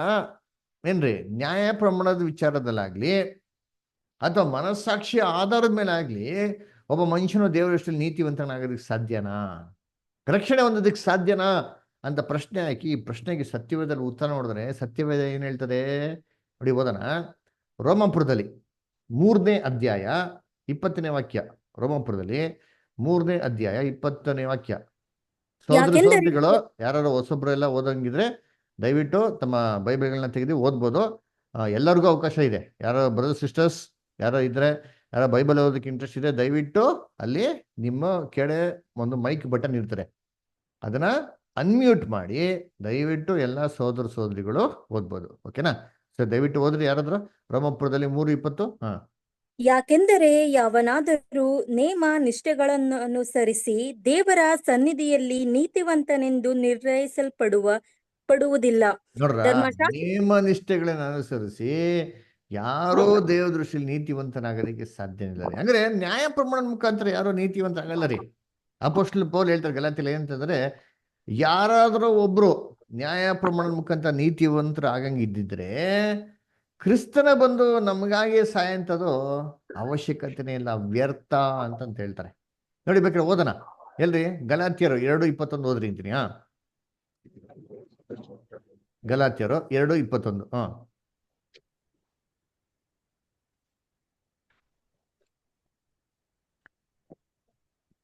ಬ್ರದರ್ ಸಿಸ್ಟರ್ಸ್ ಯಾರು ಬೇಕಾದ್ರೆ ಹೋಗ್ಬೋದು. Lavanya sister, Rajendra Gowda brother, Sara sister, Usha sister, Jami master, Gopal brother, Ramakrishna brother, ಯಾರು ಬೇಕಾದ್ರೆ ಬೈಬಲ್ ಓದ್ಬೋದು. ಗಲಾತ್ಯ 2:21 ಬ್ರದರ್. ಕರೆಕ್ಟ್. ದೇವರ ಕೃಪೆಯನ್ನು ನಿರರ್ಥಕ ಮಾಡುವುದಿಲ್ಲ. ನ್ಯಾಯ ಪ್ರಮಾಣದಿಂದ ನೀತಿಯುಂಟುವಾಗುವುದರೆ ಕ್ರಿಸ್ತನು ಮರಣವನ್ನು ಹೊಂದಿದ್ದು ವ್ಯರ್ಥವಾಯಿತು. ನೋಡ್ರ ಏನ್ರಿ, ನ್ಯಾಯ ಪ್ರಮಾಣ ಮುಖಾಂತರ ಯಾರೋ ನೀತಿವಂತರಾಗಿದ್ರೆ ಕ್ರಿಸ್ತನ ಮರಣವಾದ ಏನಾಯ್ತಂತೆ, ವ್ಯರ್ಥವಾಯ್ತು ಅಂತ ಹೇಳ್ತಾರೆ. ನೋಡ್ರ ಹಂಗಾರೆ ನ್ಯಾಯ ಪ್ರಮಾಣ ಮುಖಾಂತರ ಯಾರೋ ನೀತಿವಂತರಾಗೋದಕ್ಕೆ ಸಾಧ್ಯ ಇಲ್ಲ. ಅದಕ್ಕೆ ದೇವರೇ ಮಾಡಿದ ಕ್ರಿಸ್ತನ್ನ ಕಳ್ಸಿಕೊಟ್ಟಿದ್ದು. ಹಾಗಾದ್ರೆ ಯೋಚನೆ ಮಾಡಿದ್ದೀನಿ, ನ್ಯಾಯ ಪ್ರಮಾಣ ಕೊಟ್ಟಿರಂತಾರೆ ಇಸ್ರೇಲ್ ಜನಗಳೇ ನೀತಿವಂತರಾಗಿಲ್ಲ ಅಂತಂದ್ರೆ, ಮನಸ್ಸಾಕ್ಷಿ ಕೊಟ್ಟಿರಂತ ಅನ್ಯ ಜನಗಳು ಹೆಂಗೆ ನೀತಿವಂತರಾಗೋದಕ್ಕೆ ಸಾಧ್ಯ ದೇವ್ರ ದೃಷ್ಟಿಯಲ್ಲಿ? ಖಂಡಿತವಾಗೂ ಇಲ್ಲ ರೀ. ಅದಕ್ಕೆ ಅಪೊಸ್ತಲ ಪೌಲ್ ಏನಪ್ಪ ಹೇಳ್ತಾರೆ ಕನ್ಕ್ಲೂಷನ್ ಅಲ್ಲಿ ಅಂದ್ರೆ, ನೋಡಪ್ಪ, ನಾನು ಈ ಒಟ್ಟಾರೆ ಏನಪ್ಪ ಹೇಳ್ತಾ ಇದ್ದೆ, ಆ ಏನ್ರಿ, ಆ ನಾವು ಅವರಿಗಿಂತಲೂ ಉತ್ತಮರ ಇಲ್ಲವೇ ಇಲ್ಲ ಅಂತ ಹೇಳ್ತಾರೆ. ಎಲ್ಲರೂ ದೇವ ದೃಷ್ಟಿಗೆ ಪಾಪ ಮಾಡಿ ಏನಾಗಿದ್ದಾರೆ, ಅನೀತಿವಂತರಾಗಿದ್ದಾರೆ ಅಂತ ಹೇಳ್ತಾರೆ. ರೋಮಾಪುರದಲ್ಲಿ 3ನೇ ಅಧ್ಯಾಯ 9-12. ರೋಮಾಪುರದಲ್ಲಿ 3ನೇ ಅಧ್ಯಾಯ 9-12 ಓದಿ ಸ್ಟಾರ್. ಹಾಗಾದರೆ ಏನು ಹೇಳಬೇಕು? ನಾವು ಅನ್ಯರಿಗಿಂತ ಉತ್ತಮ ಸ್ಥಾನದಲ್ಲಿದ್ದೆವೋ? ಎಷ್ಟು ಮಾತ್ರಕ್ಕೂ ಇಲ್ಲ. ಯಹೂದ್ಯರೇ ಆಗಲಿ ಗ್ರೀಕರೇ ಆಗಲಿ ಎಲ್ಲರೂ ಪಾಪಕ್ಕೆ ಒಳಬಿದ್ದವರೆಂದು ಮೊದಲೇ ತೋರಿಸಿಕೊಟ್ಟಿದ್ದೇವಲ್ಲ. ಕಂಟಿನ್ಯೂ. ಇದು ಶಾಸ್ತ್ರದಲ್ಲಿ ಬರೆದಿರುವ ಮಾತುಗಳಿಗೆ ಸರಿಯಾಗಿದೆ. ಅವು ಯಾವವೆಂದರೆ, ನೀತಿವಂತನೂ ಇಲ್ಲ, ಒಬ್ಬನಾದರೂ ಇಲ್ಲ, ನೋಡ್ರ ತಿಳುವಳಿಕೆಯುಳ್ಳವನೂ ಇಲ್ಲ. ನೋಡ್ರ ಏನ್ರಿ, ಎಲ್ಲರೂ ಪಾಪಗೊಳಗಾಗಿದ್ರೆ ನೀತಿವಂತರು ಒಬ್ರಿಲ್ಲ ಅಂತ ಅಂದ್ಬಿಟ್ರೆ, ಅದಕ್ಕೆ ಯಾರಿಲ್ಲ ರೀ ನೀತಿವಂತರು? ಯಹೂದ್ಯರು ಇಲ್ಲ, ಮತ್ತೆ ಅನ್ಯ ಜನ ಆಗೋದವ್ರು ಏನ್ರಿ ಇಲ್ಲೂ ಇಲ್ಲ. ಹಂಗಾರೆ ಏನಪ್ಪ ಆಯ್ತು ಲೆಕ್ಕ ಅಂತಂದ್ರೆ, ಆದಾಮ್ನ ಸೃಷ್ಟಿ ಮಾಡಿದಾಗಿಂದ್ರೆ ಕ್ರಿಸ್ತನ ಮೊದಲನೇ ಬರಿಕೆವರೆಗೂ ಒಬ್ಬರಿಗೂ ರಕ್ಷಣೆ ಇಲ್ಲ ಅಂತ ಹಂಗಾಗೋಯ್ತು. ಹಂಗಾರೆ ಯೇಸು ಕ್ರಿಸ್ತ ಬಂದಿದ್ಮೇಲೆ ಬರೀ 34% ಕ್ರೈಸ್ತವ್ರಿಗೆ ಮಾತ್ರ ರಕ್ಷಣೆ ಇದೆ, ಮಿಗ್ದವ್ರಿಗೆ ರಕ್ಷಣೆ ಇಲ್ಲ ಅಂತಂದ್ರೆ, ನಾವು ಯಾವ ಆಧಾರದ ಮೇಲೆ ಕ್ರಿಸ್ತನ್ನ ಲೋಕ ರಕ್ಷಕ ಅಂತ ಹೇಳಕ್ ಸಾಧ್ಯ? ಯೋಚನೆ ಮಾಡ್ರಿ ಅಂತೀನಿ. ಇವತ್ತು ಈ ಸ್ಥಿತಿಗತಿ ಇದೆ. ಇದ್ರಲ್ಲಿ ಎಷ್ಟೋ ಜನ ಪಾಪ ಅಮಾಯಕರ ಮಕ್ಕಳು ಏನ್ರಿ ಮುಗ್ಧವಾಗಿ ಏನ್ರಿ ಸತ್ತೋಗ್ತಾರೆ. ಅದರ ಮೆಂಟಲಿ ರಿಟೈರ್ಡ್ ಹ್ಯಾಂಡಿಕ್ಯಾಪ್ ಪರ್ಸನ್ಸ್, ಇವ್ರಿಗೆ ಅಪ್ಪ ಗೊತ್ತಿಲ್ಲ, ಅಮ್ಮ ಗೊತ್ತಿಲ್ಲ, ಕೆಟ್ಟದ್ ಗೊತ್ತಿಲ್ಲ, ಒಳ್ಳೇದ್ ಗೊತ್ತಿಲ್ಲ, ಏನು ಭೇದ ಭಾವ ಏನಾಗಿಲ್ಲ ಅವ್ರಿಗೆ ಗೊತ್ತಿಲ್ಲ. ಇವ್ರಿಗೆಲ್ಲ ಹೆಂಗೆ ರಕ್ಷಣೆ ಅಲ್ವರ? ಕರ್ತನಲ್ಲಿ ಪ್ರೀತಿ ಅನ್ನೋ ಸೊಗಳೆ ಅವ್ರಿಗೆಲ್ಲ ಹೆಂಗೆ ರಕ್ಷಕೆ? ಯೋಚನೆ ಮಾಡ್ರಿ. ಅವ್ರಿಗೆ ಏನು ಅಂತಾನು ಗೊತ್ತಿಲ್ಲ, ಯೇಸು ಕ್ರಿಸ್ತನ ಹೆಂಗೆ ರಕ್ಷಕನಾಗಿ ಅಂಗೀಕಾರ ಮಾಡ್ತಾರೆ? ಎಷ್ಟೋ ಜನ ಪುಟ್ಪುಟಾಣಿ ಮಕ್ಕಳು ಹುಟ್ಟಿದ ಸತ್ತೋಗ್ಬಿಡ್ತಾರ್ರಿ, ಅವ್ರಿಗೆಲ್ಲ ಹೆಂಗ್ರಿ ರಕ್ಷಣೆ? ಕರ್ತನಲ್ಲಿ ಪ್ರೀತಿ ಅಂತ ಸೊಗಳೆ ಅವ್ರಿಗೆ ರಕ್ಷಣೆ ಇಲ್ವಾ ಅಲ್ರ? ಅದಕ್ಕೆ ಏನ್ ಬಿಡ್ತಾರೆ, ಬ್ರದರ್ ಆ ಮಗು ಸತ್ತೋಯ್ತು ಏನೋ ಗೊತ್ತಿಲ್ಲ, ಅದಕ್ಕೆ ಕೃಪೆ ಕೊಟ್ಟು ಪರಲೋಕ ಹಂಗಲ್ಲ ರೀ ಬೈಬಲ್ ಹೇಳೋದು. ಅದರ ನಾವು ನಂಬಿಕೆ ಮುಖಾಂತರನಾಗಿದೆ ರಕ್ಷಣೆ ಹೊಂದಿದ್ದೀವಿ ಅಂತ ಹೇಳ್ತಾರೆ. ಮಗು ನಂಬಿಕೆನೇ ಇಲ್ಲ ಅಂದ್ರೆ ರಕ್ಷಣೆ ಹೊಂದಕ್ಕೆ ಸಾಧ್ಯನಾ? ಯೋಚನೆ ಮಾಡಿರ್ತೀನಿ. ಮಗು ಏನ್ರಿ ಏನು ತಿಳಿದಿರೋ ಕಾರಣ ರಕ್ಷಣೆ ಕೊಟ್ಬಿಡ್ತದೆ ಅಂತಂದ್ರೆ, ಇಷ್ಟೊಂದು ಸುಲಭ ರಕ್ಷಣೆ ಅಂತಂದ್ರೆ ನಾವ್ಯಾಕೆ ರಕ್ಷಣೆನ ಏನ್ರಿ ಹೋರಾಡಿ ಪ್ರಯಾಸ ಪಟ್ಟು ಸಾಧಿಸ್ಕೊಬೇಕು? ಅದರ work out your salvation with fear in trembling ಅಂತ ಬೈಬಲ್ ಏನ್ ಕೇಳ್ಬೇಕು? ಅದರ ನಾವ್ಯಾಕೆ ಆರೋಗ್ಯ ಹುಟ್ಟಬೇಕು ಅಂತ ನಾವ್ಯಾಕೆ ಆಸೆ ಪಡ್ಬೇಕು? ನಾವು ಕೂಡ ಇದೇ ತರ ಹುಟ್ಟಿದ ತಕ್ಷಣ ನಾವು ಕೂಡ ಏನೋ ಸತ್ತೋಗ್ಬಿಟ್ರೆ ಒಳ್ಳೇದಲ್ವಾ, ಪರಲೋಕ ಊಟ ಇಟ್ಟಿರಲ್ವಾ? ಇದ ದೇವ್ರು ಮಾಡಿದಂತ ಯೋಜನೆ? ಖಂಡಿತವಾಗೂ ಇಲ್ಲ. ಕರ್ತವ್ಯ ಪ್ರೀತಿ ಅನ್ಸೋಳೆ ಬೈಬಲ್ ಏನ್ ಹೇಳ್ತಾರೆ, ದೇವ್ರ ಲೋಕವನ್ನು ಎಷ್ಟೋ ಪ್ರೀತಿ ಮಾಡ್ತಾರೆ, ಮಗನ ಏನ್ ಮಾಡಂತೆ ಕೊಟ್ರು. ಆತ ನಂಬೋರು ಒಬ್ರು ಕೂಡ ನಾಶ ಆಗ್ಬಾರ್ದು, ಎಲ್ಲಾರ್ಗು ನಿತ್ಯ ಜೀವ ಬರ್ಬೇಕು ಅಂತ ಯೋಹಾನ 3:16 ಹೇಳ್ತಾರೆ.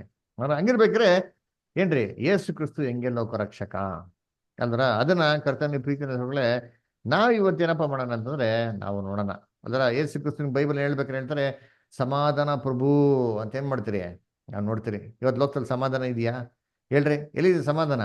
ಯಾವ ಚಾನಲ್ ಆಪನ್ ಮಾಡಿದ್ದೀನಿ ಬರೀ ಯುದ್ಧಗಳಾಗೋ ಬಗ್ಗೆ ನ್ಯೂಸ್ಗಳು. ಮತ್ತೆ ಯೇಸು ಕ್ರಿಸ್ತು ಹೆಂಗೆ ರಕ್ಷಕ, ಹೇಗೆ ಯೇಸು ಕ್ರಿಸ್ತು ನಮ್ಮ ರಕ್ಷಕ ಆದ್ರು, ಹೆಂಗೆ ಯೇಸು ಕ್ರಿಸ್ತು ಜಗತ್ತಿನ ರಕ್ಷಕ ಆದ್ರು ಅಂತ ನಾವೇನ್ ಮಾಡೋಣ, ಈ ಸತ್ಯ ಅಂತ ತಿಳ್ಕೊಳ್ಳೋಣ.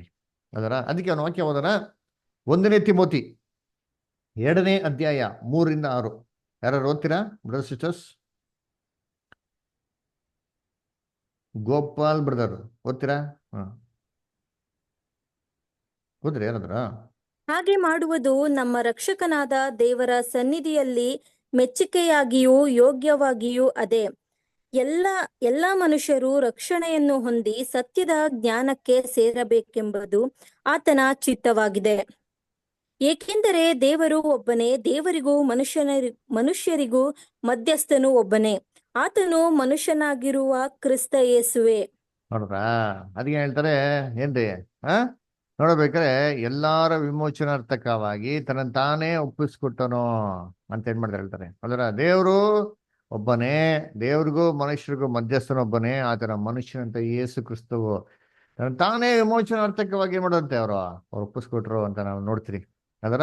ಅಂದ ಯೇಸು ಕ್ರಿಸ್ತು ತನ್ನ ತಾನೇ ವಿಮೋಚನಾರ್ಥಕವಾಗಿ ಒಪ್ಪಿಸ್ಕೊಟ್ರು ಏನಪ್ಪ ಅರ್ಥ ಅಂತ ನೋಡಿದ್ರೆ, ಕರ್ತನಲ್ಲಿ ಪ್ರೀತಿ ಅಂತ ಸೊರಗಳೆ ಅದು ಇಂಗ್ಲಿಷಲ್ಲಿ ರ್ಯಾನ್ಸಮ್ ಅಂತ ಬರ್ತಾರೆ.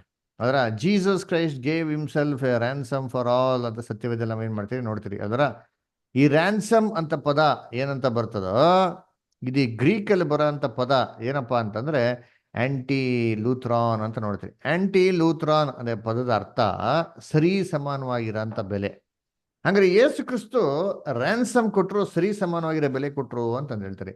ಏನಿದು ಸರಿ ಸಮಾನವಾಗಿರೋ ಬೆಲೆ ಅಂತಂದ್ರೆ, ಸರಿ ಸಮಾನವಾಗಿರೋ ಬೆಲೆ ಅಂತಂದ್ರೆ ಕರ್ತನಲ್ಲಿ ಪ್ರೀತಿ ಅಂತ ಸರೋಸಗಳೇ, ಒಂದು ವಸ್ತು ಇದೆ ಅಂತ ತಿಳ್ಕೊಳ್ಳಿ, ಆ ವಸ್ತುನ ಏನ್ರಿ ಕೊಂಡ್ಕೊಬೇಕು ಅಥವಾ ಮಾರಾಟ ಮಾಡಬೇಕು ಅದಕ್ಕೆ ಸರಿ ಸಮಾನವಾಗಿ ಬೆಲೆ ಇರಬೇಕು. ಉದಾಹರಣೆಗೆ ಒಂದು 10 ಗ್ರಾಮ್ ಚಿನ್ನನ ಅಡ ಇಟ್ರೆ ಅವ್ರು ಎಷ್ಟು ದುಡ್ಡು ಕೊಡ್ತಾರೆ ನಮಗೆ? 10 ಗ್ರಾಮ್ಗೆ ಎಷ್ಟು ಚಿನ್ನಕ್ಕೆ ದುಡ್ಡು ಕೊಡಬೇಕು ಅಷ್ಟೇ ಕೊಡ್ತಾರೆ ಹೊರತು ಜಾಸ್ತಿ ಕೊಡಲ್ಲ. ಆತರ ಕಮ್ಮಿ ಕೊಡ್ತಾರೆ ಇಲ್ಲ ರೀ, ಕಮ್ಮಿ ಕೊಡಲ್ಲ. ಎಕ್ಸಾಕ್ಟ್ ಆಗಿ ಏನಾಗಿರ್ಬೇಕು, ಈಕ್ವಲ್ ಆಗಿ ಏನಾಗಿರ್ಬೇಕು ಇರ್ಬೇಕು. ಅದೇ ಸರಿ ಸಮಾನವಾಗಿರೋಂಥ ಬೆಲೆ. ಈ ಬೆಲೆನ ನಮ್ಮ ರಕ್ಷಕನ ಏನ್ ಮಾಡಂತೆ ಕೊಟ್ರಂತೆ. ಹೇಗೆ ನೋಡಿ, ಈ ಫೋಟೋ ನೋಡ್ಬೋದು ಎಲ್ಲಾರು. ಅದರ ಏನ್ರಿ ನಮ್ಮ ಅಣ್ಣವರು ಡಾಕ್ಟರ್ ರಾಜ್ಕುಮಾರ್ ಅದರ ಇವ್ರನ್ನ ಏನ್ ಮಾಡಿದ್ರು, ಅಣ್ಣವ್ರನ್ನ ಕಿಡ್ನಾಪ್ ಮಾಡಿದ್ರು. ಯಾರು? ವೀರಪ್ಪನ್. ಅದರ ವೀರಪ್ಪನ್ ಏನ್ ಮಾಡಿದ್ರು, ಅಣ್ಣವ್ರನ್ನ ಕಿಡ್ನಾಪ್ ಮಾಡಿದ್ರು. ಅದರ ಅವಾಗ ಅಣ್ಣವ್ರನ್ನ ಬಿಡಿಕೆ ಮಾಡಕ್ಕೆ ವೀರಪ್ಪನ ಏನ್ ಕೇಳಿದ್ರು? ದುಡ್ಡು ಕೇಳಿದ್ರು. ರ್ಯಾನ್ಸಮ್ ಕೊಡ್ರಿ, ನಂಗೆ ಇಷ್ಟು ದುಡ್ಡು ಕೊಟ್ರೆ ನಾನೇನ್ ಮಾಡ್ತೀನಿ, ಅಣ್ಣವ್ರನ್ನ ಬಿಟ್ಬಿಡ್ತೀನಿ. ಅದರ ಆ ದುಡ್ಡು ಅಣ್ಣವ್ರನ್ನ ಬಿಡುಗಡೆ ಮಾಡಕ್ಕೆ ಅವ್ನು ರ್ಯಾನ್ಸಮ್ ಆಗಿದ್ದು.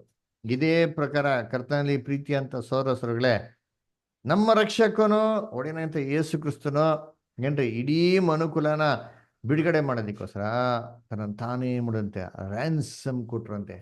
ಎಷ್ಟು ಕೊಟ್ರು ಬೆಲೆ? ಬೆಲೆ ಮೇಲೆ ಇರ್ಬೇಕು ತಾನೆ ಎಷ್ಟು ಅಂತ, ಆ ಬೆಲೆ ಏನು ಅಂತ ನೋಡೋಣ. ನೋಡ್ರಿ, ಓದೋಣ. ವಿಮೋಚನಾ ಕಾಂಡ 21ನೇ ಅಧ್ಯಾಯ 23-25. ಜಯಪ್ರಕಾಶ್ ಬದರ್, ಹರಿಹರ ಜಯಪ್ರಕಾಶ್ ಬದರ್ ಓದ್ತೀರಾ? ವಿಮೋಚನಾ ಕಾಂಡ 21ನೇ ಅಧ್ಯಾಯ 23-25. ಇಲ್ಲ ಸರ್, ನನ್ನ ಹತ್ರ ಸತ್ಯದಲ್ಲಿ ಇಲ್ಲ, ದಯಮಾಡಿ please. Okay, thank you. Lavanya sister ಓದ್ಬೋದಾ? ಬೈಬಲ್ ಓದ್ತೀರಾ ಲಾವಣ್ಯ ಸಿಸ್ಟರ್? ಲಾವಣ್ಯ ವರು ಸಿಸ್ಟರ್, ಲಾವಣ್ಯ ವರು ಸಿಸ್ಟರ್, ಸಾರಾ ಸಿಸ್ಟರ್ ಓದಿ. 23-25ನೇ ವಾಕ್ಯ, ವಿಮೋಚನಾ ಕಾಂಡ 21ನೇ ಅಧ್ಯಾಯ 23-25.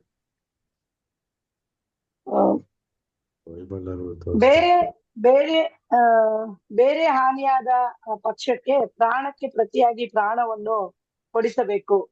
ಕಣ್ಣಿಗೆ ಕಣ್ಣು, ಹಲ್ಲಿಗೆ ಹಲ್ಲು, ಕೈಗೆ ಕೈ, ಕಾಲಿಗೆ ಕಾಲು, ಬರೆಗೆ ಬರೆ, ಗಾಯಕ್ಕೆ ಗಾಯ, ಏಟಿಗೆ ಏಟು, ಈ ಮೇರೆಗೆ ಪ್ರತಿದಂಡನೆ ಆಗಬೇಕು.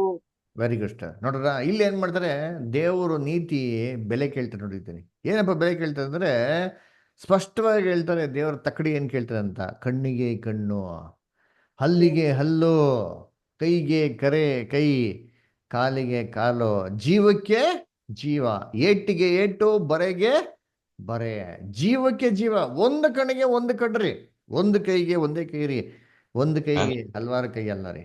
ಇದು ದೇವರ ತೀರ್ಪು ಏನ್ ಮಾಡ್ತಾರೆ ಕೇಳ್ತಾರೆ ಅಂತ. ರ್ಯಾನ್ಸಮ್ ಕೇಳ್ತಾರೆ. ರ್ಯಾನ್ಸಮ್ ಅಂತಂದ್ರೆ ಒಂದಕ್ಕೆ ಒಂದು ರೀ.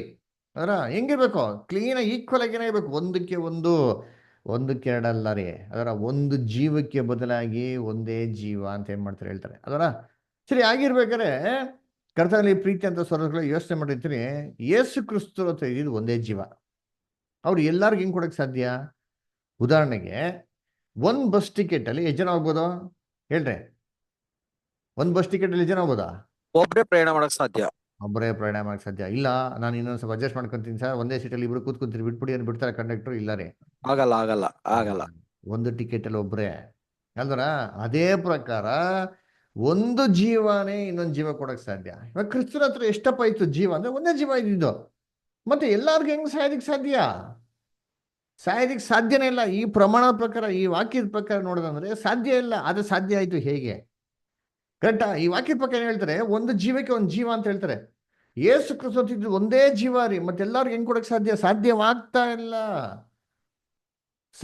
ಆಗೋದಿಕ್ಕೆ ಸಾಧ್ಯ ಇಲ್ಲ. ಆದ್ರೆ ಆಯ್ತು ಅಂತ ನಾವು ಸತ್ಯವೇದಲ್ಲಿ ನೋಡ್ತೀರಿ. ಹೇಗೆ? ಇದನ್ನ ಇವತ್ತು ತಿಳ್ಕೊಳೋಣ. ಇದು ವೆರಿ ವೆರಿ ಇಂಪಾರ್ಟೆಂಟ್ ರೀ. ಅದರ how can one man dye for the whole Mankind?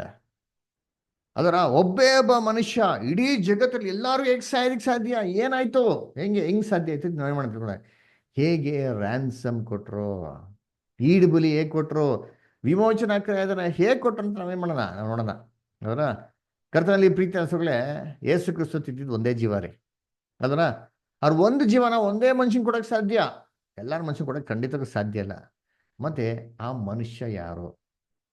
ತನ್ನಂತ ಇದ್ದಂತ ಒಂದೇ ಒಂದು ಜೀವನ ಯಾವ ಮನುಷ್ಯನ್ ಕೊಟ್ರು ಅಂತ ನೋಡ್ದ ಅಂತಂದ್ರೆ, ಕರ್ತನಲ್ಲಿ ಪ್ರೀತಿ ಅಂತ ಸೊರಗಳೆ ತನ್ನ ಹತ್ರ ಇರೋಂಥ ಒಂದೇ ಒಂದು ಜೀವನ ಮೊದಲನೇ ಮನುಷ್ಯನಾಗಿರೋಂಥ ಆದಾಮ್ಗೆ ಏನ್ ಮಾಡಿದ್ರು ಅವ್ರು ಕೊಟ್ರು. ಹೌದರ? ಯಾಕಪ್ಪ ಮೊದಲನೇ ಮನುಷ್ಯ ಅಂತ ಆದಾಮ ಕೊಟ್ರು ಅಂತ ನೋಡ್ದ ಅಂತಂದ್ರೆ, ದೇವರು ಸತ್ಯವೇದದಲ್ಲಿ ಮೊದಲು ಸೃಷ್ಟಿ ಮಾಡಿದ ಯಾರನ್ನ? ಆದಾಮನ. ಆದಾಮಿಂದಾನೇ ಏನ್ ಮಾಡಿದ್ದು? ಏವಳನ್ನ ಸೃಷ್ಟಿ ಮಾಡಿದ್ದು. ಆ ಇಬ್ರು ಮುಖಾಂತರ ಲೋಕ ಅಂತ ಪ್ರತಿಯೊಬ್ಬ ಮನುಷ್ಯನ ಏನ್ ಮಾಡೋದು ಇವ ದೇವರು ಸೃಷ್ಟಿ ಮಾಡೋರು ಅಲ್ದ್ರ. ಹಂಗಾರೆ ನಮ್ಮೆಲ್ಲರಿಗೂ ಮೂಲ ತಂದೆ ಯಾರಪ್ಪ ಅಂದ್ರೆ ಆದಾಮನು ಅಲ್ದ್ರ.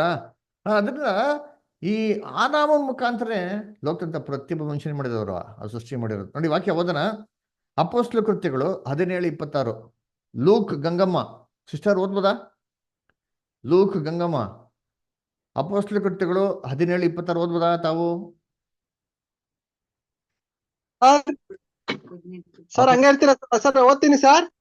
ಓದಿ ಬದರ್. ಲೂಕ ಅಪೊಸ್ತಲ ಕೃತ್ಯಗಳು ಹಾಗೆ ಇರ್ಲಿ ಸರ್, ಒಂದ್ ನಿಮಿಷ. Okay sir. ಸರ್ ಒಂದ್ ನಿಮಿಷ ಸರ್, ಒಂದ್ ನಿಮಿಷ ಸರ್. ಓಕೆ. ಅಪೊಸ್ತಲ ಕೃತ್ಯಗಳು 17:26 ಬದರ್. ಆತನು ನಾನು ಓದ್ಬೋದಾ?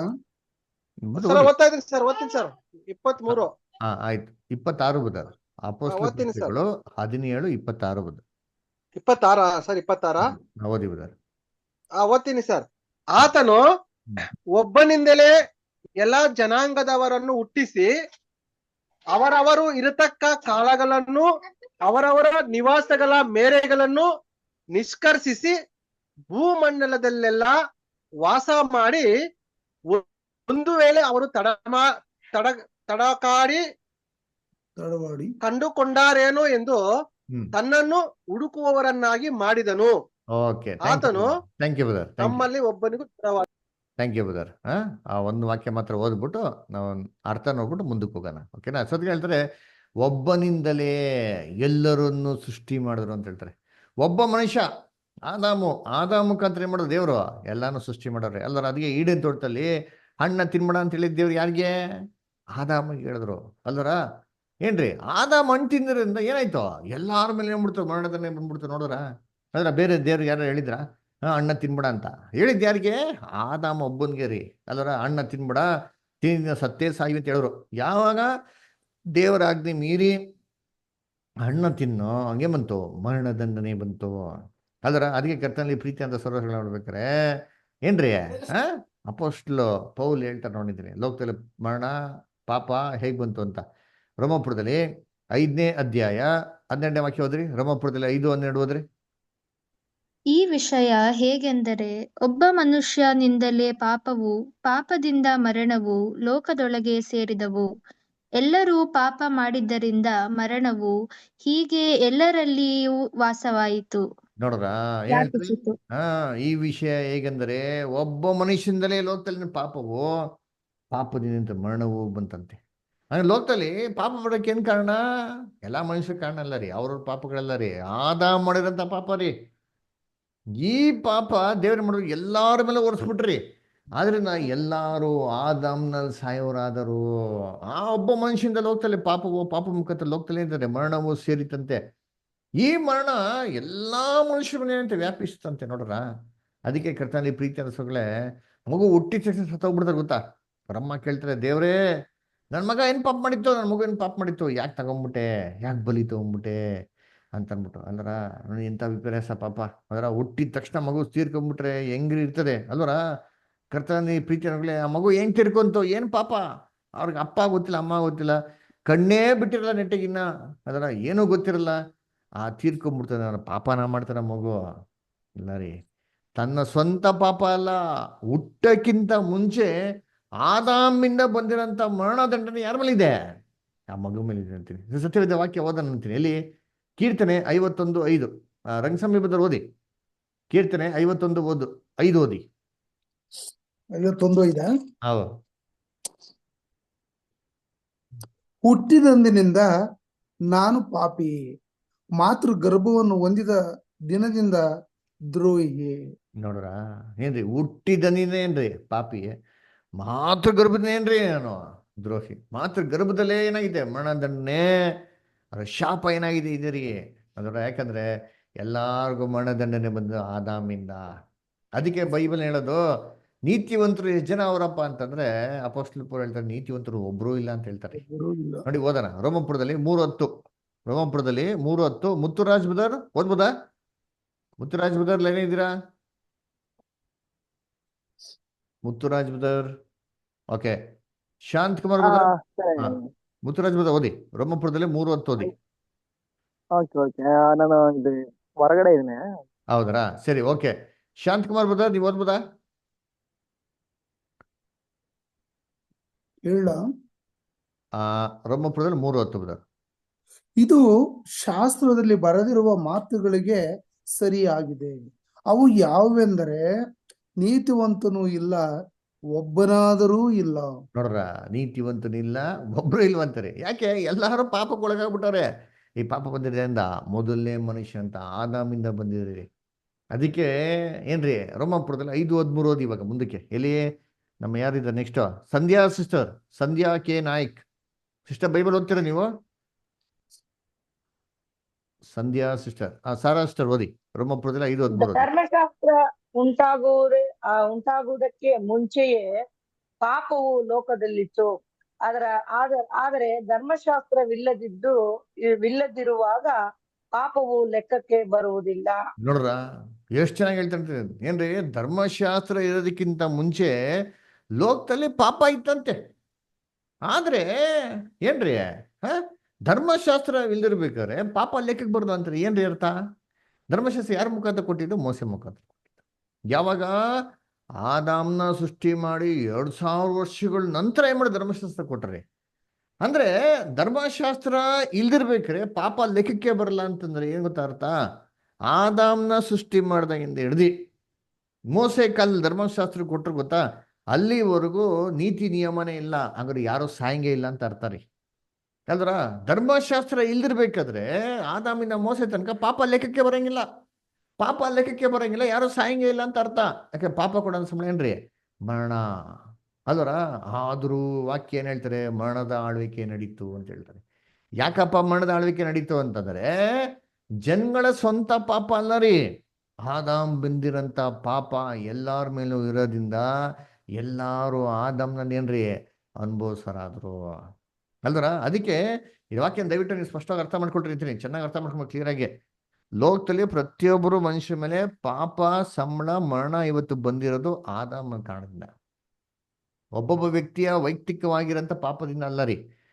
ಆ ಮರಣದಂಡ ಎಲ್ಲರ ಮೇಲೆ ಎಲ್ಲರೂ ಸಾಯ್ತಾ ಇರೋದು. ಅದರ ಸರಿ. ರೋಮಾಪುರದಲ್ಲಿ 5:14 ಓದಿ. ಕಂಟಿನ್ಯೂ ಮಾಡಿ ಹಂಗೆ. ರೋಮಾಪುರದಲ್ಲಿ 5:14. ಆದರೂ ಆದಾಮನ ಕಾಲದಿಂದ ಮೋಶೆಯ ಕಾಲದವರೆಗೂ ಮರಣದ ಆಳಿಕೆಯು ನಡೆಯುತ್ತು. ನೋಡ್ರ, ಆದರೂ ಕೂಡ ಆದಾಮಿಂದ ಮೋಸವರೆಗೂ ನಡೀತದೆ. ನಡಿಬಾರ್ದು ಆಕ್ಚುಲಿ, ಅಲ್ದರ? ಆದ್ರೂ ನಡೀತು ಅಂತ ಹೇಳ್ತಾರೆ. ರೂಲ್ಸೇ ಇಲ್ಲ ಅಂತಂದ್ರೆ ನೀವು ಫೈನ್ ಹಾಕೋದಿಕ್ಕೆ ಹೆಂಗ್ ಸಾಧ್ಯ? ಅಲ್ದರ? ಆದ್ರೆ ಏನ್ ಹೇಳ್ತಾರೆ? ರೂಲ್ಸ್ ಇಲ್ಲಪ್ಪ, ಆದ್ರೂ ಕೂಡ ಏನ್ ಮಾಡುತ್ತೆ? ಶಿಕ್ಷೆ ಅನುಭವಿಸಿದ್ರು ಅಂತ ಹೇಳ್ತಾರೆ. ಯಾಕೆ? ಆದಾಮಿಂದ ಬಂದಂತ ಮರಣ. ಆಮೇಲೆ ನೆಕ್ಸ್ಟ್ ಆದಾಮನು ದೇವಾಜ್ಞೆ ಮೀರಿ ಮಾಡಿದ ಪಾಪಕ್ಕೆ ಸಮಾನವಾದ ಪಾಪವನ್ನು ಮಾಡದೆ ಇದ್ದವರ ಮೇಲೆಯೂ ಅದು ನಡೆಯುತ್ತಿತ್ತು. ನೋಡ್ರ, ಏನ್ರಿ ಹೇಳ್ತಾರೆ? ಆದಾಮು ದೇವರಾಜ್ಞೆ ಮೀರಿ ಯಾರು ಪಾಪ ಮಾಡಿದ್ರು ಗೊತ್ತಾ? ನಾವು ಮಾಡಿದ್ಲ ಪಾಪ. ಆ ಥರ ಪಾಪ ಲೋಕದಲ್ಲಿ ಬರೀ ಯಾವ ಮನುಷ್ಯನೂ ಮಾಡಿಲ್ಲ ಅಂದ್ರೂ ಸರಿ ಅವ್ರ ಮೇಲೆ ಮರಣದ ಆಳ್ವಿಕೆ ನಡೀತು ಅಂತ ಹೇಳ್ತಾರೆ. ನೋಡಿ ಎಷ್ಟು ಕ್ಲೀನಾಗಿ ಹೇಳ್ತಾರೆ. ಆದಾಮು ಹಣ್ಣ ತಿನ್ಬಾರ್ದಂತ ಹಣ್ಣನ್ನು ತಿನ್ಬಿಟ್ಟ. ಈ ಥರ ಬೇರೆ ದೇವರು ಯಾರು ಹೇಳಿದ್ರ? ಇದ್ ಮಾಡ್ಬೇಡ, ಅದ್ ಮಾಡ್ಬೇಡ, ನೀ ಮಾಡೋದು ಸಾಯ್ತಿ ಅಂತ ದೇವ್ರು ಯಾರು ಹೇಳಿದ್ರ? ಇಲ್ಲ ರೀ. ಹಂಗ ದೇವ್ರು ಯಾರಿಗೂ ಹೇಳಿಲ್ಲ. ಆದಾಮ್ ಥರ ಪಾಪ ಯಾವ ಜನಗಳು ಮಾಡಿಲ್ಲ. ದೇವರಾಜ್ಞೆ ಮೀರಿ ಯಾವ ಜನಗಳು ಆದಾಮ್ ಥರ ನಡೆದಿಲ್ಲ ರೀ. ಆದರೂ ಕೂಡ ಅವರೆಲ್ಲ ಸತ್ರು ಅಂತ ಹೇಳ್ತಾರೆ. ಯಾಕೆ? ಸ್ವಂತ ಪಾಪಕ್ಕೆ ಸತ್ತಿಲ್ಲ. ಆದಾಮಿಂದಂತ ಬಂದಂತ ಮರಣದಂಡನೆಗೆ ಮಾಡಿದವರು ಒಳಗಾಗಿರಂತ ಮರಣ ಅನುಭವಿಸಿದ್ರು. ನೆಕ್ಸ್ಟ್ ಕಂಟಿನ್ಯೂ ಮಾಡಿಬಿಡ. ನೆಕ್ಸ್ಟ್ ಮುಂದಕ್ಕೆ. ಆದಾಮನು ಬರಬೇಕಾದ ಒಬ್ಬಾತನಿಗೆ ಸೂಚಕ ಪುರುಷನಾಗಿದ್ದಾನೆ. ಆದಾಮನು ಬರ್ಬೇಕಂತ ಒಬ್ಬಾತನ್ಗೇನ್ರಿ ಸೂಚಕ ಪುರುಷ ಅಂತ ಅಲ್ರ. ಆದಾಮು ಇದ್ರಲ್ಲ, ಅವರು ಮುಂದೆ ಒಬ್ಬ ಮನುಷ್ಯ ಬರ್ತಾರೆ ಅಂತ, ಅವ್ರಿಗೆ ಏನ್ರಿ ಎಕ್ಸಾಂಪಲ್ ಅಂತೀರಿ. ಯಾರದು? ಅದೇ ನಮ್ಮ ರಕ್ಷಕನಾಗಿರಂತ ಯೇಸು ಕ್ರಿಸ್ತನು, ನಮ್ಮ ಪ್ರಭು, ನಮ್ಮ ರಕ್ಷಕನು ಯೇಸು ಕ್ರಿಸ್ತನ ಮೂಲಕ ಬರ್ಬೇಕಾರೆ ಎರಡನೇ ಆದಾಮಾಗ ಬಂದ್ರಿ. ಅದಕ್ಕೆ ಆದಾಮ ಸೂಚಕ ಪುರುಷನು. ಅಂದ್ರೆ ಬೈಬಲ್ ಇದೆಯಾ ಯೇಸು ಕ್ರಿಸ್ತು ಆದಾಮ ಅಂತ ಬೈಬಲ್ ಎಲ್ಲ ಕೊಟ್ಟಿದ್ಯಾ ಅಂದ್ರೆ ಕೊಟ್ಟಿದ್ದಾರೆ ನೋಡ್ರಿ. ಎಲ್ಲಿ ಕೊಟ್ಟಿದ್ದಾರೆ? 1 ಕೊರಿಂಥ 15:45. ಇಲ್ಲಿ 1 ಕೊರಿಂಥ 15:45. ಸಂಧ್ಯಾ ಸಿಸ್ಟರ್ ಓದ್ಬೋದಾ? ಸಂಧ್ಯಾ ಸಿಸ್ಟರ್ ಲೈನ್ ಇದ್ದೀರಾ? Sandhya sister. Okay, Jemima sister ಓದ್ತೀರಾ?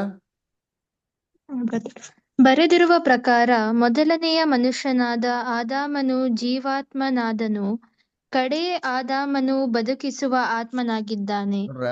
ಮಂತ್ರೆ ಮೊದಲನೆಯ ಆದಾಮನು, ಕಡೆಯ ಆದಾಮನು. ನೋಡ್ರ, ಎರಡು ಆದಾಮ ಐತಿರ್ತೀರಿ. ಮೊದಲನೇ ಆದಾಮ, ಕಡೆ ಆದಾಮ. ಯಾರಿದು ಮೊದಲನೇ ಆದಾಮು, ಯಾರು ಕಡೆ ಆದಾಮನು? 47ನೇ ವಾಕ್ಯದಲ್ಲಿ ಕೊಟ್ಟಿದೆ, ಓದಿದ್ದೀರಿ. ಓದಿ ಸಂಧ್ಯಾ ಸಿಸ್ಟರ್, ಓದ್ತೀರಾ? 47.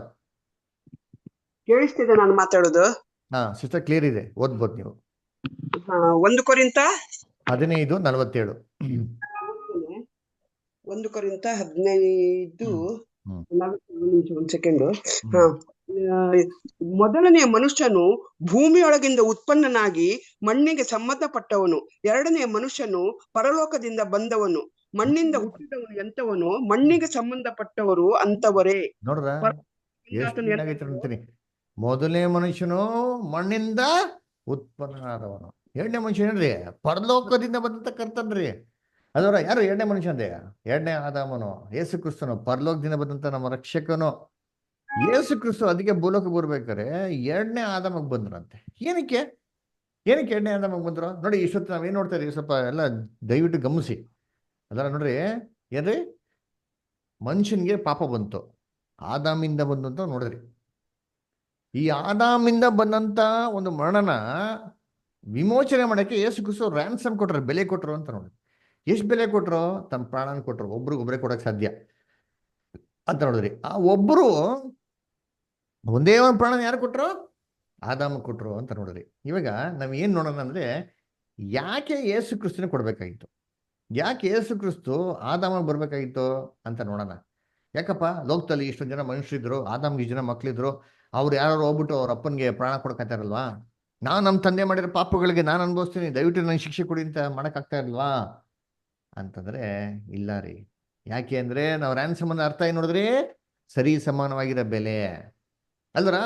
ಇವಾಗ ಆದಾಮ್ಗೆ ತನ್ನ ಮಕ್ಕಳಲ್ಲಿ ಯಾರೋ ಒಬ್ರು ಏನ್ರಿ ಬಲಿ ಕೊಟ್ರೆ ಅದು ಏನಾಗಲ್ಲ, ಸರಿ ಸಮಾನವಾಗಿರಲ್ಲ, ತೂಕ ಕಮ್ಮಿ ಆಯ್ತು. ಆದಾಮ ಒಬ್ಬ ಪರಿಪೂರ್ಣವಾಗಿಂತ ಮನುಷ್ಯನಾಗಿದ್ದ. ಆ ಪರಿಪೂರ್ಣವಾಗಿಂತ ಮನುಷ್ಯನಿಗೆ ಒಬ್ಬ ಪಾಪಿ ಒಂದು ರಕ್ಷಣೆ ಕೊಡಕ್ ಸಾಧ್ಯನಾ? ಬಲಿ ಕೊಡಕ್ ಸಾಧ್ಯನಾ ಅಂದ್ರೆ ಇಲ್ಲ ರೀ. ಆ ಬೆಲೆ ಕೊಡಕ್ ಸಾಧ್ಯ ಇಲ್ಲ, ಸರಿ ಸಮಾನವಾಗಿರಕ್ ಸಾಧ್ಯನೇ ಇಲ್ಲ ರೀ. ಯಾಕಪ್ಪ ಅಂದ್ರೆ ನಾವಾಗೆ ಹೋದ್ರಲ್ಲ ರೋಮಪುರದಲ್ಲಿ 3:10 ನೀತಿವಂತರು ಎಷ್ಟು ಜನ ಅವ್ರೆ ಹೇಳ್ರಿ? ಒಬ್ಬರು ಇಲ್ಲ. Very good. ನೋಡ್ಬೇಕ್ರಿ, ಎಸ್, ಒಬ್ರು ಇಲ್ಲ. ಅದರಿಂದ ಯಾರೂ ಆದಾಮ್ಗೆ ರಕ್ಷಣೆ ಕೊಡಕ್ಕೆ ಸಾಧ್ಯ ಆಗ್ತಾ ಇಲ್ಲ. ಮನುಷ್ಯ ಕೈಲಿ ಸಾಧ್ಯ ಇಲ್ಲಪ್ಪ.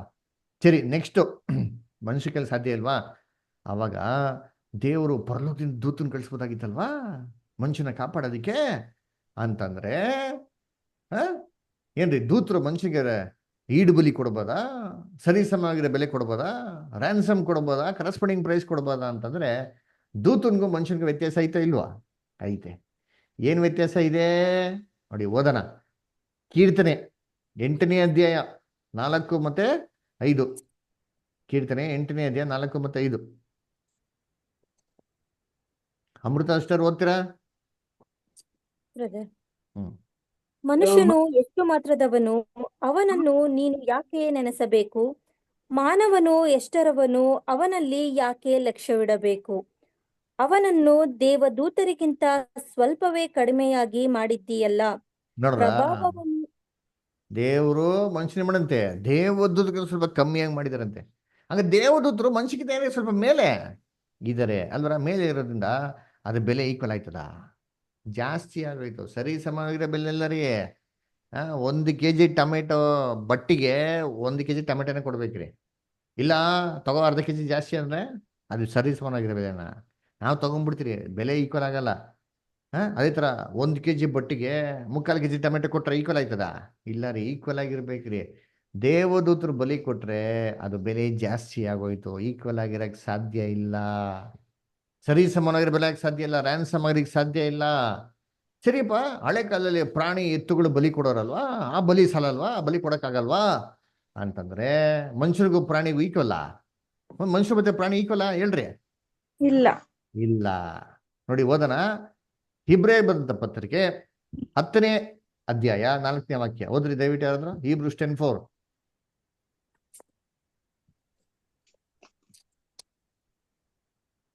ಓದ್ರಿ ಯಾರಾದ್ರ?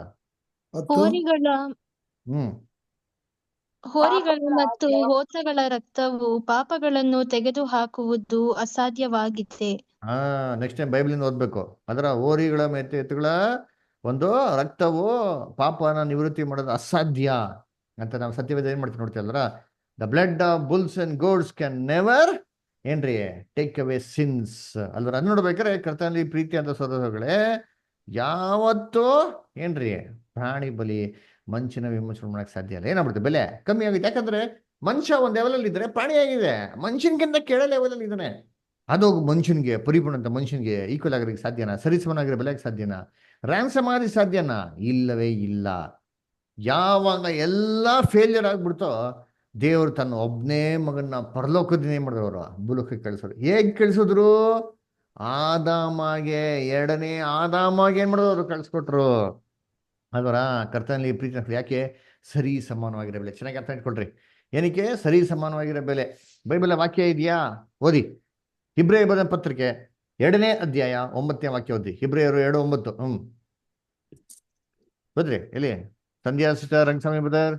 ಆದರೂ ದೇವದೂತರಿಗಿಂತ ಸ್ವಲ್ಪ ಕಡಿಮೆಯಾಗಿ ಮಾಡಲ್ಪಟ್ಟ ಒಬ್ಬಾತನು, ಅಂದರೆ ಯೇಸುವು ನೋಡ್ರ ಮಾನವನ್ನು ಕಿರೀಟವಾಗಿ ಹೊಂದಿರುವುದನ್ನು ನಾವು ನೋಡುತ್ತೇವೆ. ನೋಡ್ರ ಎಷ್ಟು ಕ್ಲಿಯರ್ ಆಗಿದೆ ನೋಡಿ, ಗಮನಿಸಿ. ನಾವು ಕೀರ್ತನೆ ಓದಿರೋ ವಾರ್ತೆ ಹಂಗೆ ಹೇಳ್ತಾರೆ ನೋಡಿದ್ದೀನಿ. ಏನ್ರಿ, ದೇವದೂತರಿಗಿಂತ ಸ್ವಲ್ಪ ಕಮ್ಮಿಯಾಗಿ ಮಾಡಲ್ಪಟ್ಟ ಆತನು. ಪರಿಪೂರ್ಣ ಅಂತ ಮನುಷ್ಯನ ಆದಾಮ ಹೆಂಗ್ ಸೃಷ್ಟಿ ಮಾಡಿದ್ರು, ದೇವದೂತರಿಗೆ ಸ್ವಲ್ಪ ಕಮ್ಮಿಯಾಗಿ ಮಾಡಲ್ಪಟ್ಟ ಆತನು. ಕೀರ್ತನೆ 8ನೇ ಅಧ್ಯಾಯ. ಸೇಮ್ ಇದೇ ಲೆವೆಲ್ಗೆ ದೇವ್ರು ಏನ್ ಮಾಡಿದ್ರೆ, ಆದಾಮನ ಸೃಷ್ಟಿ ಮಾಡಿದ್ರೆ ದೇವದೂತರಿಗಿಂತ ಸ್ವಲ್ಪ ಕಮ್ಮಿಯಾಗಿ.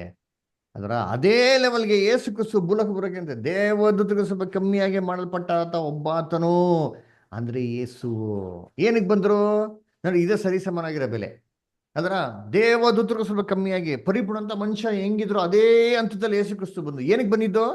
ಆ ವಾಕ್ಯನ ಮುಂದಕ್ಕೆ ಓದಿಬೋದು. ನಂಗೆ ನೆಕ್ಸ್ಟ್ ಓದಿ, ಕಂಟಿನ್ಯೂ ಮಾಡಿ. ಮೃತಪಟ್ಟಿದ್ದರಿಂದಲೇ ಮಾನ ಪ್ರಭಾವಗಳನ್ನು ಹೊಂದಿದನು.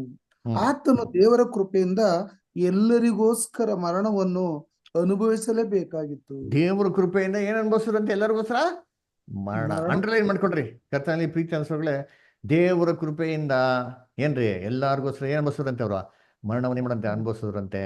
ಅದರ ಏನ್ರಿ ಮರಣ. ಯಾಕಪ್ಪ ಮರಣ ಅಂತಂದ್ರೆ, ಆದಾಮ ಕೊಟ್ಟಿಂತ ಶಿಕ್ಷೆ ಏನೋ, ಅಣ್ಣ ತಿನ್ಬಿಡ ತಿನ್ನಕ್ಕೆ ಅಂತಂದ್ರು, ಸತ್ತೋಗ್ತೀಯ ಅಂತ. ಸತ್ತೋಯ್ತಿ ಅಂತಂದ್ರು. ನೀನ್ ಸತ್ತೋಯ್ತಿಯಾ, ನೀನ್ ಸತ್ತೋಗಿದ್ಮೇಲೆ ಅಲ್ಲೋಯ್ತಿಯಾ ಇಲ್ಲೋಯ್ತಿ ಅಂತಂದ್ರ ಏನಿಲ್ಲ. ಡೆತ್, ಡೈಯಿಂಗ್ ದೋ ಶಲ್ ಡೈ, ಸತ್ತೇ ಸಾಯಿವಿ, ಮಣ್ಣಿಂದ ಮಣ್ಣಪುಟ್ಟ ತಿರ್ಗಾನೆ ಮಣ್ಣಿಗೆ ಹೋಯ್ತಿ ಅಂದ್ರು. ಸರಿ ಸಮಾನವಾಗಿರೋ ಬೆಲೆ, ದಂಡನೆ. ಅದಕ್ಕೆ ಏನ್ರಿ ಆದಾಮನ ಸೃಷ್ಟಿ ಮಾಡ್ಬೇಕಾರೆ ದೇವ್ರು ಎಷ್ಟನೇ ವಯಸ್ಸಲ್ಲಿ ಆದಾಮನ ಸೃಷ್ಟಿ ಮಾಡಿದ್ದ? 30 ವಯಸ್ಸು. ಹೆಂಗ್ ಹೇಳ್ಬೋದು 30 ವಯಸ್ಸು ಅಂತಂದ್ರೆ? ಕರ್ತನಲ್ಲಿ ಪ್ರೀತಿ ಅಂತ ಸೋದರಗಳೇ, ಏನ್ರಿ ಆದಾಮನ ಪುಟಾಣಿ ಪಾಪವಾಗಿ ಸೃಷ್ಟಿ ಮಾಡಿದ್ದಾರೆ. ಯಾಕಂದ್ರೆ ಸೃಷ್ಟಿ ಮಾಡಿ ಇಮ್ಮಟೆ ಮದುವೆ ಮಾಡೋರೆ. ಏವಳನ್ನ ಸೃಷ್ಟಿ ಮಾಡಿ ಏನ್ ಮಾಡೋರು? ಮದುವೆ ಮಾಡೋರು. ಹಂಗಾರೆ 30 ವಯಸ್ಸಿಗೆ ಮಾಡಿದ್ರೆ ಕಮ್ಮಿ ಮಾಡಿದಾರ? ಇಲ್ಲ ರೀ. ಪರಿಪೂರ್ಣವಾಗಿರೋಂಥ ಮನುಷ್ಯನ ವಯಸ್ಸು ಅಂದ್ರೆ 30 ವರ್ಷ. ಅದಕ್ಕೆ ಯೇಸು ಕ್ರಿಸ್ತು ಎಷ್ಟನೇ ವಯಸ್ಸಲ್ಲಿ ದೀಕ್ಷಾಸ್ನಾನ ತಗೊಂಡಿದ್ದ ಉತ್ತರ ಯಾರಿಗುರ? 30ನೇ ವಯಸ್ಸು. 30ನೇ ವರ್ಷ. ಯಾಕೆ? ಸತ್ಯವೇದದಲ್ಲಿ ಇದೆ. ಅರಣ್ಯಕಾಂಡ 4ನೇ ಅಧ್ಯಾಯ 3ನೇ ವಾಕ್ಯ ಯಾರಾದ್ರೂ ಓದ್ರಿ. ಅರಣ್ಯಕಾಂಡ 4ನೇ ಅಧ್ಯಾಯ 3ನೇ ವಾಕ್ಯ ಓದ್ರಿ ಯಾರಾದ್ರೂ. ನಂಬರ್ 4.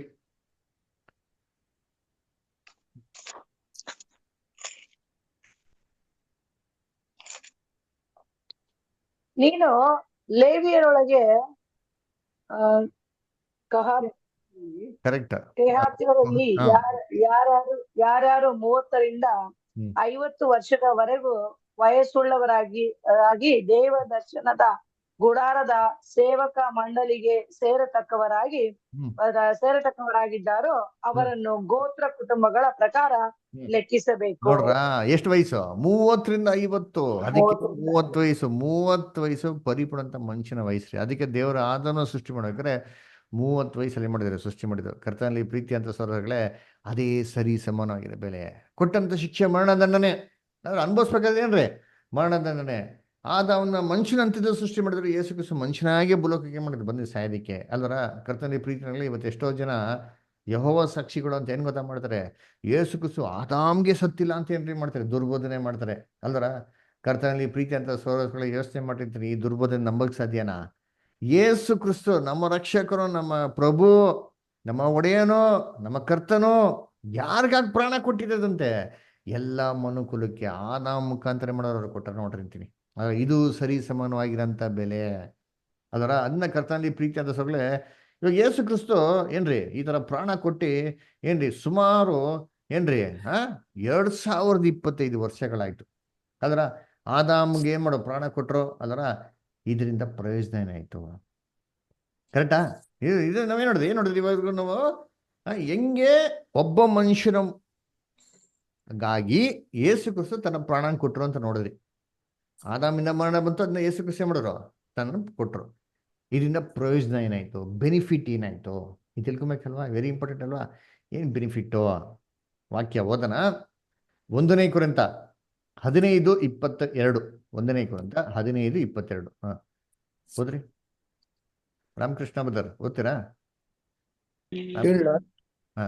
ಬ್ರದರ್ ಓದ್ತೀನಿ. 1 ಕೊರಿಂಥ 15:22 ಬದರ. ಯಾವ ಪ್ರಕಾರ ಆದಾಮನಲ್ಲಿ ಎಲ್ಲರೂ ಸಾಯುವವರಾದರೋ. ಒಂದ್ ನಿಮಿಷ ಬದರ್, ಒಂದ್ ನಿಮಿಷ ನೋಡಿ. ಯಾವ ಪ್ರಕಾರ ಆದಾಮಿನ ಸಂಬಂಧಿ ಎಲ್ಲರೂ ಏನ್ರಿ ಸಾಯುವರಾದ? ಇವತ್ತೆಲ್ಲರೂ ಯಾರಲ್ಲಿ ಸಾಯ್ತಾ ಇದ್ದಾರೆ ಹೇಳ್ರಿ? ಇವತ್ತೆಲ್ಲರೂ ಸಾಯ್ತಾ ಇರಲ್ಲ, ಯಾರಲ್ಲಿ ಸಾಯ್ತಾ ಇದಾರೆ? ಈ ವಾಕ್ಯದ ಪ್ರಕಾರ ಏನ್ ಹೇಳ್ತಾರೆ? ಎಲ್ಲರೂ ಆದಾಮಿನ ಸಂಬಂಧದಿಂದ ಎಲ್ಲರೂ ಸಾಯವರಾದರು. ಕರೆಕ್ಟಾ? ಇವಾಗ ಯಾರು ಆದಾಮಿನ ಸಂಬಂಧ ಯಾರು ಸಾಯ್ತಾರೆ ಹೇಳ್ರಿ? ಯಾವ ಜಾತಿ ಜನಗಳು ಸಾಯ್ತಾ ಇದಾರೆ ಆದಾಮಿನ ಸಂಬಂಧದಿಂದ? ಅನ್ಯ ಜನಗಳು. ನಾವೆಲ್ಲ ಹೇಳ್ರಿ ಎಲ್ಲರೂ ಯಾರು? ನೀನ್ ಸ್ವಲ್ಪ ಹೇಳ್ಬೇಕು, ನನ್ಗೆ ಎಲ್ಲರೂ ಅಂದ್ರೆ ಗೊತ್ತಿಲ್ಲ. ಬರೀ ಕ್ರಿಶ್ಚಿಯನ್ಸ ಎಲ್ಲರೂ ಅಂದ್ರೆ? ದೇವರ ಯೇಸು ಕ್ರಿಸ್ತನ ಮುಖಾಂತರ ರಕ್ಷಣೆ ಹೊಂದದೆ ದೇವರನ್ನ ಇಲ್ಲದೆ ಇರೋರು ಆದಾಮನ ಪ್ರಕಾರ ಸಾಯ್ತಾರೆ ಅಂತ ಹೊಂದಿದ್ದು. ಯೇಸು ಕ್ರಿಸ್ತನ ರಕ್ಷಣೆ ಹೊಂದೋರು ಇಲ್ಲ. ಸರಿ. ಯಾರು ಯೇಸು ಕ್ರಿಸ್ತು ನಂಬ್ದಿರೋರು ಆದಾಮನ ಸಾಯ್ತಾರೆ. ನಾವೆಲ್ಲ ಕ್ರಿಶ್ಚಿಯನ್ಸ್, ಕ್ರೈಸ್ತವರು ಯಾರು ಸಾಯ್ತಿದ್ದಾರೆ? ಎಲ್ರು ಆದಾಮನ ಪ್ರಕಾರ ಸಾವಿಗೆ ನಿಶ್ಚಿತ ಆಗಿರೋರೆ. ಆದ್ರೆ ದೇವರು ಯೇಸು ಕ್ರಿಸ್ತನ ಆರಿಸಿಕೊಂಡ್ರವ್ರು ಅವ್ರಿಗೆ 2ನೇ ಮರಣ ಇಲ್ಲ ಅನ್ನೋ ಪ್ರಕಾರ ಆ ಕಾರ್ಯ ಅಷ್ಟೇ. ಹಂಗಾರೆ ಒಟ್ಟಿನಲ್ಲಿ ಎಲ್ಲರೂ ಸಾಯ್ತಾರೆ ಆದಾಮಲ್ಲಿ ತಾನೆ? ನಾವಾಗ್ಲಿ ಎಲ್ಲರೂ ಆದಾಮನ ಪ್ರಕಾರ ಏನರ್ಥ? ಕ್ರಿಶ್ಚಿಯನ್ಸು, ಹಿಂದೂಸು, ಮುಸ್ಲಿಮ್ಸು, ಬುದ್ಧಿಸ್ಟು, ಏತಿಸ್ಟು ಎಲ್ಲಾರು ಸಾಯ್ತದ ಯಾರಲ್ಲಿ? ಆದಾಮಲ್ಲಿ. ಕರೆಕ್ಟಾ? ವಾಕ್ಯ ತಾನೆ ಹೇಳೋದು. ನಾನೇನು ಎಕ್ಸ್ಟ್ರಾ ಹೇಳ್ತಲ್ಲ, ವಾಕ್ಯ ಇದೆ, ಅದು ಹೇಳ್ತಾ ಇದ್ದೀನಿ ನೋಡ್ರಿ ಅಂತೀನಿ. ಎಲ್ಲಾರು ಸಾಯ್ತದ ಯಾವ್ದ್ರಲ್ಲಿ? ಆದಾಮಲ್ಲಿ ಅಲ್ವರ. ಇವಾಗ ಹಂಗೆ ಬದರ್ ಕಂಟಿನ್ಯೂ ಮಾಡಿ ಬದರ್, ಎಲ್ಲಿ ನಿಲ್ಸಿದ್ರು ಅಲ್ಲೇ ಕಂಟಿನ್ಯೂ ಮಾಡಿ ಬದರ್. ನೆಕ್ಸ್ಟ್ ಯಾವ ಪ್ರಕಾರ ಆದಾಮ್ನಲ್ಲಿ ಎಲ್ಲರೂ ಸಾಯವರಾದರೋ? ಕಂಟಿನ್ಯೂ. ತಮ್ಮರಿಂದ ಎಲ್ಲರೂ ಸಾಯುವರಾದರೋ ಅದೇ ಪ್ರಕಾರ ಕ್ರಿಸ್ತನ ಸಂಬಂಧದಿಂದ ಎಲ್ಲರೂ ಜೀವಿತರಾಗುವರು. ಅದೇ ಪ್ರಕಾರ. ಯಾವ ಪ್ರಕಾರ? ಆದಾಮಿಂದ ಎಲ್ಲರೂ ಹೆಂಗ್ ಸಾಯ್ತಾ ಇದ್ರು ಅದೇ ಪ್ರಕಾರ ಕ್ರಿಸ್ತನಿಂದ ಎಲ್ಲರೂ ಏನಾಗಬೇಕು? ಜೀವಿತರಾಗ್ಬೇಕು. ಯಾರು ಜೀವಿತರಾಗ್ಬೇಕು? ಇವಾಗ ಹೇಳ್ರಿ, ಕ್ರಿಸ್ತನ ಸಂಬಂಧ ಯಾರು ಜೀವಿತರಾಗ್ಬೇಕು? ಬರೀ ಕ್ರೈಸ್ತವರ? ಎಲ್ಲರೂ. ಹಿಂದೂಸ್, ಮುಸ್ಲಿಮ್ಸ್, ಕ್ರಿಶ್ಚಿಯನ್ಸ್, ಬುದ್ಧಿಸ್ಟ್, ಏಟಿಸ್ಟ್ ಎಲ್ಲರೂ. ಯಾವ ಪ್ರಕಾರ ಆದಾಮಿನ ಸಂಬಂಧದಿಂದ ಎಲ್ಲರೂ ಸಾಯ್ತಾ ಇದ್ರು, ಜಾತಿ ಭೇದ ಭಾವ ಯಾವುದೂ ಇಲ್ವೋ, ಕ್ರಿಸ್ತನ ಸಂಬಂಧದಿಂದ ಎಲ್ಲರೂ ಏನಾಗ್ಬೇಕ್ರಿ? ವಾಪಸ್ಸು ಜೀವಂತ. ಸರಿ, ಹೆಂಗೆ ಜೀವಂತ ಬರಕ್ ಸಾಧ್ಯ? ಇವಾಗ ನಾವು ಯೋಚನೆ ಮಾಡೋದು ಬ್ರದರ್, ಎಲ್ಲ ಸತ್ತೋಗ್ಬಿಟ್ಟಾರೆ, ಮಣ್ಣಾಗ್ಬಿಟ್ಟಾರೆ, ಧೂಳಾಗ್ಬಿಟ್ಟವ್ರೆ, ಎಷ್ಟು ಜನ ಸುಟ್ಟೋಗ್ಬಿಟ್ಟವ್ರೆ, ಇವರೆಲ್ಲ ಹೆಂಗ್ ಬರಕ್ ಸಾಧ್ಯ ಬ್ರದರ್ ಅಂತಂದ್ರೆ ಸಾಧ್ಯ ಇದೆ. ಹೇಗೆ ಸಾಧ್ಯ? ಇವಾಗ 1 ಕೊರಿಂಥ 15:21 ಓದ್ರಿ, ಅಲ್ಲಿದೆ ಉತ್ತರ. 1 ಕೊರಿಂಥ 15:21 ಓದಿ. ಮನುಷ್ಯನ ಮೂಲಕ ಮರಣವು ಉಂಟಾದ ಕಾರಣ ಮನುಷ್ಯನ ಮೂಲಕ ಸತ್ತವರಿಗೆ ಪುನರುತ್ಥಾನ ಉಂಟಾಗುವುದು. ನೋಡ್ರ, ಮನುಷ್ಯನ ಮುಖಾಂತರ ಮರಣವು ಉಂಟಾದ ಕಾರಣ. ಮನುಷ್ಯನ ಮುಖಾಂತರ ಏನು ಉಂಟಾಯ್ತು? ಮರಣ. ಅದರ ಮರಣ ಉಂಟಾಯ್ತು ಅಂತ ಅಂತೀನಿ. ಅದೇ ಪ್ರಕಾರ ಮನುಷ್ಯನ ಮುಖಾಂತರ ಏನ್ರಿ? ಪುನರುತ್ಥಾನ. ಮೊದಲನೇ ಮನುಷ್ಯನ ಮುಖಾಂತರ ಮರಣ ಬಂತು. 2ನೇ ಮನುಷ್ಯ ಅಂತ ಯೇಸು ಕ್ರಿಸ್ತ ಮುಖಾಂತರ ಏನಾಗಬೇಕಂತೆ? ಪುನರುತ್ಥಾನ.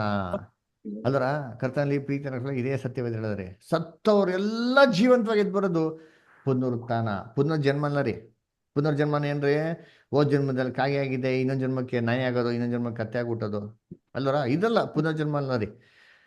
ಅದರ ಪುನರುತ್ಥಾನ ಏನ್ರಿ? ಜೀವಿತ ನಿಂತೋಗಿರ್ತಾರೆ, ಪುನಃ ಏನಾಗೋದು? ವೃತ್ತಾನ, ಪುನರುತ್ಥಾನ. ಜೀವಂತ ವಾಪಸ್ ಏನಾಗೋದು? ಎಲ್ಲಿ ನಿಂತೋಯ್ತೋ ಅಲ್ಲಿಂದನೇ ವಾಪಸ್ ಏನಾದ್ರು ಕಂಟಿನ್ಯೂ ಆಗೋದಕ್ಕೆ ಪುನರುತ್ಥಾನ. ಯಾವ ತರ ಮನುಷ್ಯ ಸತ್ನೋ ಇದೇ ಪ್ರಕಾರ ಎದ್ದು ಬರೋದೇನ್ರಿ? ಪುನರುತ್ಥಾನ. ಈ ಪುನರುತ್ಥಾನ ಯಾರಿಗಾಯ್ತದೆ ಅಂತೆ? ಯಾರಿಗೆಲ್ಲ ಆದಾಮಿಂದ ಮರಣ ಆಯ್ತೋ ಅವ್ರಿಗೆಲ್ಲರಿಗೂ ಏನಾಗ್ತದೆ? ಪುನರುತ್ಥಾನ ಆಗ್ತಂತೆ. ಆದಾಮಿಂದ ಮರಣ ಯಾರಿಗಾಯ್ತು? ಬರೀ ಕ್ರೈಸ್ತವ್ರಿಗಾಯ್ತಾ? ಎಲ್ಲಾ ಮನುಷ್ಯರು, ಹಿಂದೂಸ್, ಮುಸ್ಲಿಂ, ಕ್ರಿಶ್ಚಿಯನ್ಸ್ ಎಲ್ಲರಿಗೂ ಹೋಯ್ತು. ಇದೇ ತರ ಪುನರುತ್ಥಾನ ಯಾರಿಗಾಗಬೇಕು? ಪ್ರತಿಯೊಬ್ಬ ಮನುಷ್ಯನಿಗಾಗಬೇಕು. ಅದರ ಹಿಂದೂಸ್, ಮುಸ್ಲಿಂ, ಕ್ರಿಶ್ಚಿಯನ್ಸ್ ಎಲ್ಲರೂ ಜೀವಂತವಾಗಿ ಎದ್ದು ಬರಬೇಕು. ಬೈಬಲ್ ಹೇಳ್ತದ ಹಂಗೆ. ಎಸ್. ಅಪೊಸ್ತಲ ಕೃತ್ಯಗಳು 24:15. ಅಪೊಸ್ತಲ ಕೃತ್ಯಗಳು 24:15. ಜಮಿ ಮಾಸ್ಟರ್ ಓದ್ಬೋದಾ?